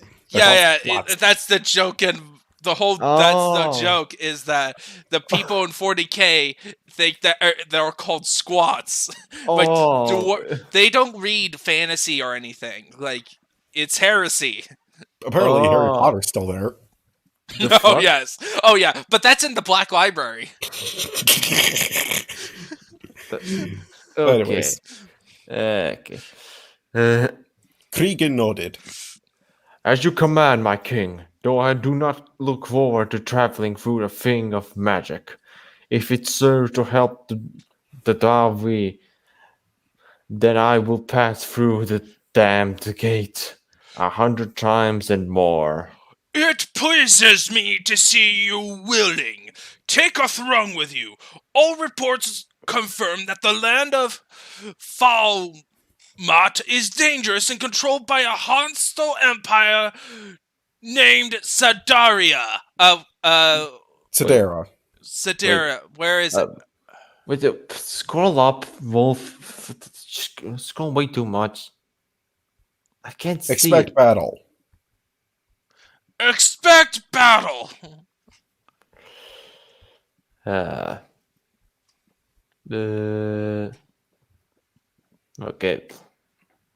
What the? Yo. Oh. Tell me, Kragan. Wait, we already read this part. Read this last part for crying out loud. Oh, okay. Sorry. Okay. I will gather my finest warriors, my king. Krigan declared. What are those Sunderun manlings that have been stored for us? They are ill prepared for the Darwin. Okay, so Occupation Army. I have not seen Gate. I only heard of it. I also do not share that opinion. Gate is kind of boring. It's like, even as a concept, it's kind of boring. Yeah, it is. It's like JSDF invades fantasy realm. Gee, I wonder how that can go. Yeah, it's more interesting to have the idea of the U.S. Army invading the world of Warhammer Fantasy. Because Warhammer Fantasy has so much crap to deal with than just a typical fantasy land. Yeah. You know, I kind of have a concept for a Is sci-fi like the sci-fi like a sci-fi cosmonaut landing on a fantasy world? It's whatever. Anyways, Fort Griffin, Owlness Hill. Well, I said we're going to be extremely wealthy, Cato said with a huge grin as the Dakota villagers gather the dragon skills together.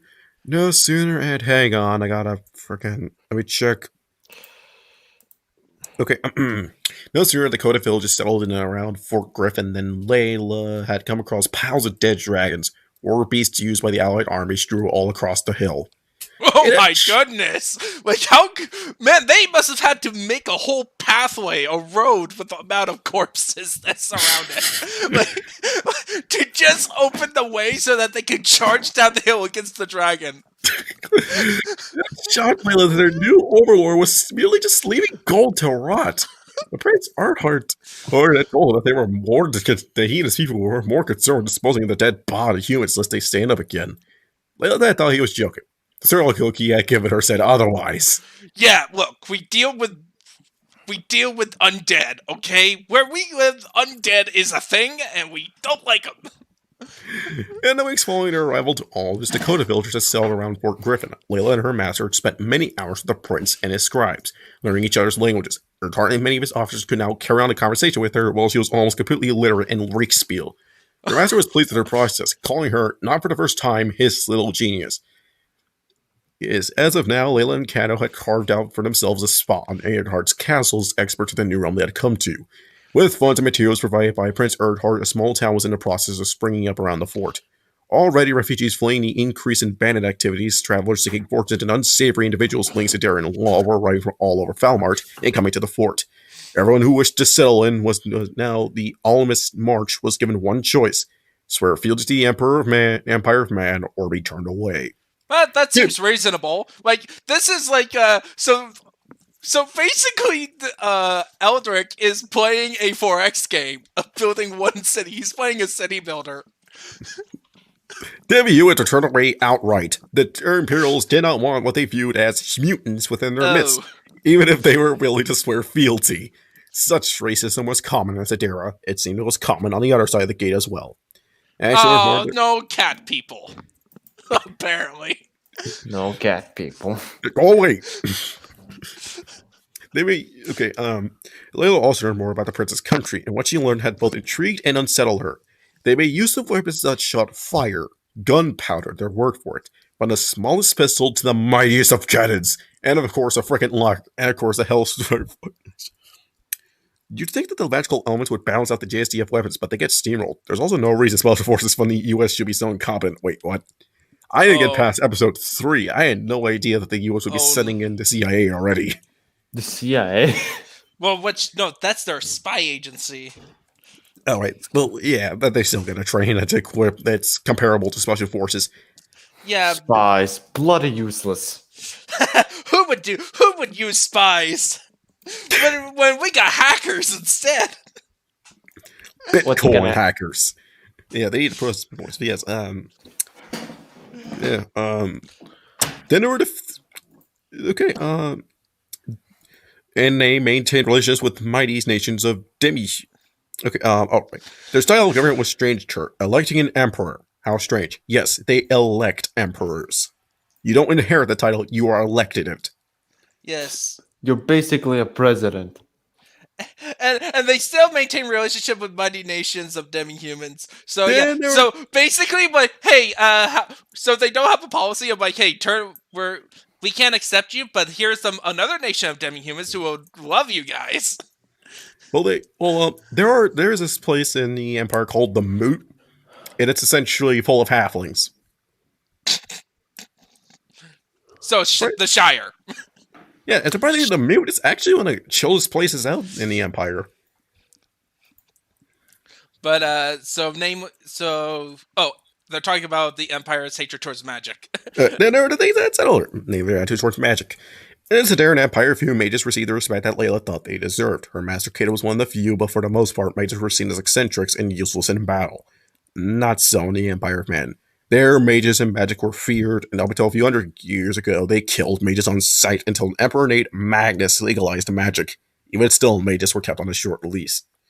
Layla thought back to all the hard stills that Templar Sigmar had given her. Once it came to light that both she and her master were mages, he looked as if he was ready to set them on fire right then and there. The man scared her, and although he didn't show it, she knew that Cato was uneasy around the Templar as well. Despite his skewed priorities, Prince Earnhardt did in fact recognize in part the value of dragon scales, and he planned to sell it back in his homeland. During a council meeting, Cato managed to convince Earnhardt to sell on this side of the gate. You want to create a new realm here, do you not? Cato asked. Well, to do that, you need to start interacting with us in ways that doesn't involve battle. If you find the right buyer, you can sell the dragon scales for a fortune, enough gold to supply an army or a town for a year. And if you play a cards game, you can sell for a higher price if you have in your homeland. Earnhardt raised a hand to his chin. Alright. You know, occupation already. Steins say I just want to watch more than I should have. If you need an anime with Gate in the title, I recommend Steins Gate. Oh, Steins Gate, the most boring anime ever. At least according to Count Dankula. I don't really trust a lot of people when it comes to anime. They're really weird. Yeah. Yeah. Okay, my god, we're almost at 4 hours. Oh yeah. We're like, I think we spent like an hour joking because we were enjoying this so much. Okay, what was the first 12 minutes before I came in? What you guys were reading? No, just like to clarify certain things. Yeah. Let's keep going. Okay, so was the first chapter this long as the second one? No. It seems like it gets longer every time. Like, my god, I think at the rate that's going, we're gonna hit the 4 hour mark. Let's keep going. Okay. Okay. Where were you guys? the closest town would be Ithaca. Italica. And let me see here. It is a bustling trade city, located at the crossroads of the Appia and Desiria head highways. Merchants from all over Valmar gathered there. What? Oh, it's as good a place as any.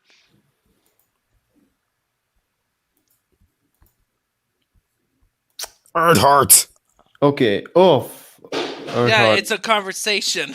Wait, where is it? Well, the close. It's good. Good. Okay. As good as place as any. As good as place as any. One more thing, my prince. May make a suggestion. Speak then. Well, perhaps it would be better if my apprentice and I speak on your behalf for the sake of selling these scales. Though the Emperor's power wanes to these lads, made yourself fearful of you. Should you or any of your certain to approach, Italica might not open its gates, and more importantly, its market to you. That would make selling these scales difficult. Indeed. I, on the other hand, am a fate elder sage. Not only would they open their doors to me, I might even be able to get a better deal. Allow Layla and I to speak on your behalf at the very least until we have found a buyer or buyers for the scales. Very well then, Cato. You have my blessings in this matter. However, take Sir Siegfried and a handful of my great swords with you. Both By the way, the name is very literal. They are a unit of men that carry around great swords. Okay. Both for protection and to show that you speak with my authority on this matter. Wait, Fair enough, my prince. Wait, they start talking with each other? I thought they needed some kind of... Oh, wait, it's been already months, so it kind of makes sense. It can keep going. All right. One more thing, though, Cato. Yes. What do you want in return for doing this? You can't repeat, so it's 10 to 15%, my prince. You dare! Before the Temperor began, Earnhardt raised his hand. Very well. 10% of the profit will be yours, Cato. Thank you, prince. Wait, oh my god, I accidentally was correct. It was a CIA group. What the fuck? Yeah, okay, that was the problem. They sent in the CIA to do a job that would be for the Navy SEALs. Yeah, okay, according to, Occupation Army pinged to me on Doug's Discord. It's called the Hakone Incident. The Hakone Incident, also known as the Sankai Resort Incident, or the Battle of Hakone, was an international incident resulting from a four-way engagement between the Japanese Self-Defense Forces, U.S. CIA Special Operations Group, the Russian SFVR, and the Chinese MSS. Holy shit. Yeah. So, yeah, okay, the U.S. screwed up that badly. Okay, the combatants were the CIA Special Activities Division, otherwise known as Special Operations Force, the CBP from Russian Federation, and the Ministry of State Security of the People's Republic of China. Of course. Anyways, of course, it's China. Okay, let's go. Yeah. That was a few days ago. Kato and Lele had spent that time gathering the scales, taking them to the modestly sized one-story building. Earnhardt had gathered them within the walls. Granted them within the walls. Shutting themselves inside, counted the scales, and determined their value. They were not even halfway through, and Kato was already celebrating that their 10% would make them extremely wealthy. So, what do you plan on doing with your cut, Lele? Save it. Never know when you need it. Maybe I'll invest in the new town. You? Books! Lots of books! A wise purchase, master. I think we should also put some aside for Tuka. She helped gather the scales while she was here. We can give them to her when she gets back. Though she had only been at the fort for a few days, Layla and Tuka quickly became friends. The elf girl learning a bit of Riekspiel alongside her and helping to gather her scales. However, the elf Captain Finall had obligations, which had required him and his people to return to their own gate. When he did leave, Tuka left with them, referring to the company of her own kind to staying among strange humans, even those elves were as alien as the princess people. Then last week, the fort received a letter telling him about Finall's return. He had spoken to his superiors, who had agreed to Earnhardt's required offer of alliance, and were sending on a small contingent of soldiers with them to serve as Ulthuan's liaison to the Empire of Man. Another level delivered to Layla was from Tuka, who excitedly wrote down that she was returning with Vernon and could not wait to tell Layla all about the sights she had seen in the homeland of the Yasir, what the strange elves call themselves. Wait. Oh, well, of course, you could you. Do elves use money? I'm sure the elves she went with do in their homeland. True. Elves in armor. Now I've seen everything. Open the gates! Layla stuck her head out the window and saw a trio of elves on horseback coming through the main gate. To her surprise, Okay. Stop! Okay, copyright strike. What? Copyright strike what? Lord of the Rings.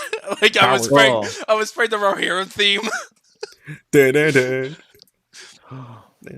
My character, she's pretty. Basically, Ray. Which Ray? Ray from Evangelion. Yes, the only Ray. I know. I watched like 2 episodes of Evangelion. I stopped afterwards. You kidding me? I finished all of it, including watching that goddamn God forbid movie. Yeah. Anyways, by the way, Dragon, can I actually take over the role of the dwarf? I want to play as I like voicing dwarves. Okay, from this moment onward, all the dwarves are to be voiced by a holy ninja. Yes, right. dwarves. Right. At least keep Kragan as. Okay, whatever. Can you at least keep Kragan though? Okay, let him keep Kragan. Okay. Especially when Kragan is talking to other dwarves. Layla! Tuka shouted her as the elf girl waited for the back of a milky white mirror for this money with the natural grace of her kind. I'm back! Layla hurried outside, Tuka running up to her, embracing a smaller human. Oh, it's so good. It's so good to see you again. How have you been? Wait. No, that was Tuka. Yeah, that's Tuka. That's just ignored. Keeping busy. A small smile on her face. What are you doing here? I thought you and Captain Finall weren't due for another few days. I rode on ahead, Tuka answered. With pleasure, of course. Hence these myself with me. Elvar and Eldir. They're from a place called Illyrian. Then they call themselves Reavers. Took a talk, and taking the opportunity to look her friend over. Surprised at what she saw. Tuka was no longer dressed in the supple yet beautiful grease of the forest elves. Instead, her clothes were finely made with a shirt of white and an overcoat of blue and red with gold accents.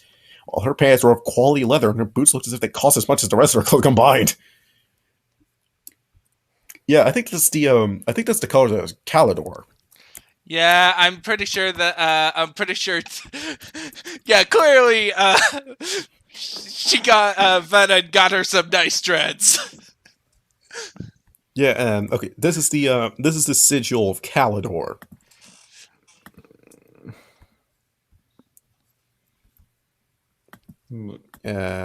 No, it's this one. Nice. Yes, they have a very dragon. They have a very dragon motif about them. One of the lords is called Imrik the Dragon Tamer. I want you to guess what he does. Tame dragons. Gee, how could you have guessed? The most obvious naming convention in fiction. Hey, congratulations! Somebody give him the frickin' Sherlock Award. It's like that saying, "No shit, Sherlock." I have so many things to tell you about. First off, I want to hear what to do with you. The sound of marching drew both girls attached and away from one another and towards the gates. A dozen or so fully armored humanoids were marching out of it. They were short at Layla, and that was saying a lot, but they were also twice as wide, and long beards that were each armed with a finely crafted weapon. Dwarfs! Just said under his breath in a tone that dripped with disgust. Should I voice Cregan or holding? Yeah, you're Cregan. You're still Cregan. Yeah. All right. Hello, manlings. The lead dwarf yelled. My name is Cregan, son of Krogan, Thane of Clan Magni, and I want to speak with your friends regarding the use of his gate to transport my frog. Use all his gates. Use the gate. Italica, please follow me, princess. The countess By is down. throng. The Princess Pina Colada. She found herself conveniently at this location. No, she made her way here. Oh, okay. Yeah, she made her way here. That's what she did in the series. And Grandmaster of the Frost Knights, blah, blah, blah. It's like we're running out of time. I might start summarizing. Yeah, especially with these long chapters. It's not like it's the writing's bad or anything. It's just that, okay, these chapters are long. Yeah, it's like, how about this? I'll read some stuff that will describe the place so we get the idea of it, but otherwise I'll skip out on a lot of stuff if it starts to look like fluff. Okay, so basically what we did to the other. Well, the thing is that with Roman Fox, it's just so much of it was actually fluff that it was practically a waste of time. Yeah, it was a Borf, like, it was also, like, on repeat. And this one, it's like, this writer is very good, is a very competent writer, that I'm like, oh yeah, I don't mind the fluff. Yeah, it's like, it's just that he's extremely detailed. Like, yeah. he'll give you what you need to know. Okay. She had come to Italica on her father's orders to determine to save the region. Reports coming of increased bandit activity as the remains of the Allied army had dispersed. Oh my god, we're not even halfway done. And fragmented after the failure of the siege. Italica was a major center of trade, situated on the crossroads of two major highways. Should Italica fall, the Emperor would be cut in half. Her first impressions of Italica were poor. She had heard this was a prosperous town, the envy of the lands west of the mountains. What she saw was a city gripped by fear. Fear of the bandits, fear left in the wake of the late Count's recent passing into Hardy's embrace. Fear of the foreign soldiers who, although there to help, were strangers, and fear of the events that were taking place not too far away on Alnus Hill. All the more reason for her to take action. So if I was going to stabilize the region, it would need Italica. All it took was her Imperial scene to make the House Formal Guards open the gates to her, and to make them take her to the Countess, who Pina heard was a mere girl, no older than 10 or 12. Pina was almost surprised to see that, albeit apparently the rumors of House Formal's tolerant nature were true. Demi-humans, hired by the late Count, almost exclusively made up the Palacial staff. It was strange for Pina. The only time she had seen a demi-human in the palace was when Zorzal paraded his bed slaves around. Oh my! Oh no! Dang it, hang on. Now I had to switch reactions. Oh no! Well, what? Okay, okay. Like, should we read this? We don't have a whole lot of time left. Why? Yeah. Why, we have a timer? Yes, 4 hours per stream. And I have 12 hours a month. Shit, okay. We could just take a pause and just say, Chapter 3, Part 2. Okay, how about we read to... We'll read to... let me read ahead. We'll read all the way to Fort Griffin, and that's it. We'll continue the rest from there on out. Make sense? Yeah. Okay. We'll finish off here. Let me just make sure I'm on there real quick. Here it is. Okay, right here. Your ladyship, may I present Her Imperial Highness, Princess Pina Colada Sedera. Why did they came up with that name? Like, I don't know. that sounds like a Dragon Ball name that Akira Toriyama came because he was doing a fun food pun. Okay. Right. Your father won't be okay. Pina stepped inside and was greeted to the side of the young countess, sitting on a large chair that made her seem even smaller at the head of a table. Also at the table were armed men, professional soldiers, survivors of the Battle of Solness. One soldier in particular, with his eye pouch and fierce beard, stood out.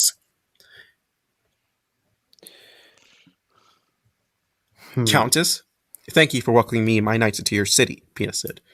And King Durin, I am glad to see that you survived on this hill. Durin scoffed. You've been the first Sunderin to say so, Princess. I assure you, Your Majesty, once word reaches the capital of your survival, the people will be overjoyed that a king of your fame lives, he just said, trying to not let Durin's harsh words affect her. Your father won't be among their number. Durin retorted. After all, he's the one who sent us all there to die. And he's not wrong. That's whole summarized that. Friends, the Countess Miyu said in a soft, slow voice, almost barely above whisper. You have enough enemies outside the walls of Italica without there to be bloodshed within. Of course, Countess. Durin said, his venomous tone replaced with a warm one. Forgive me. Princess? The Countess said, well, I'll call for feasting your armor. I'm afraid that as of right now, the emergency facing my city is my main concern. There is no need to apologize, Countess. Sedera is aware of the ills that afflict your city. Please relay them to me so that I may take them back to Sedera, and that the Emperor can assist his subjects properly. Unless you have brought an army with you, Princess, I don't think you can help us. Durin stated. The bandits make for Italica, and then they intend to loot and raze that city.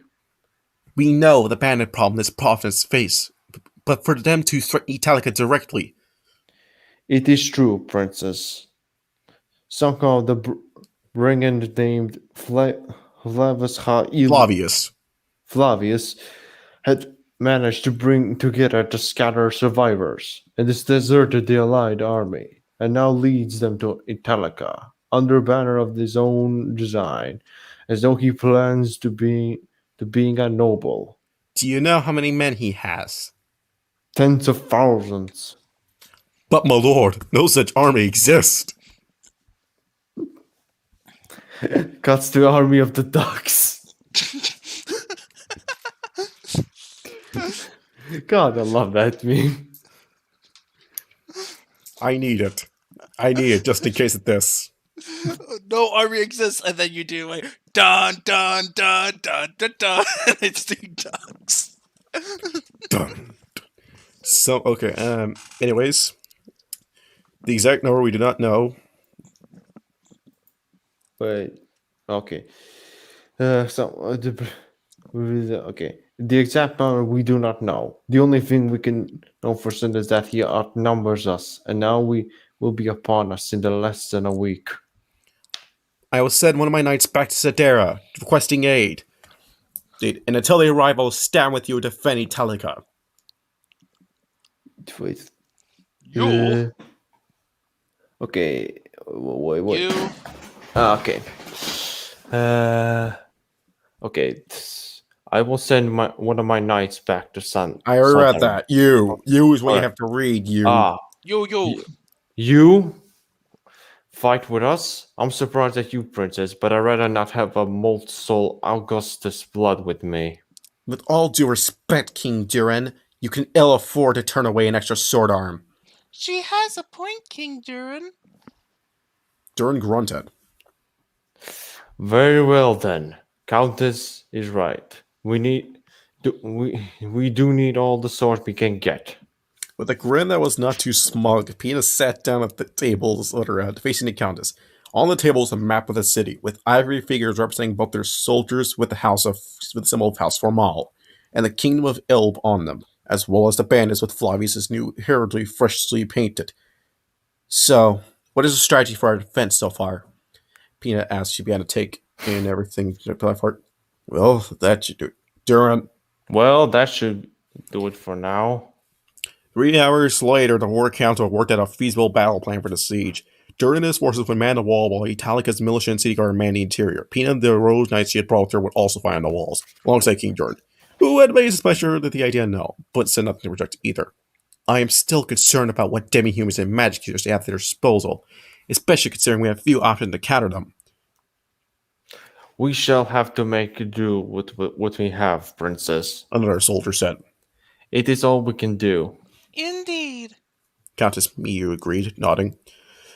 Prina stood up. It had been a long day, and she needed a bath to wash the road dust from her body. Countess Formal. We have another visitor, a distinguished mage named Cattle the Elder Sage at your service.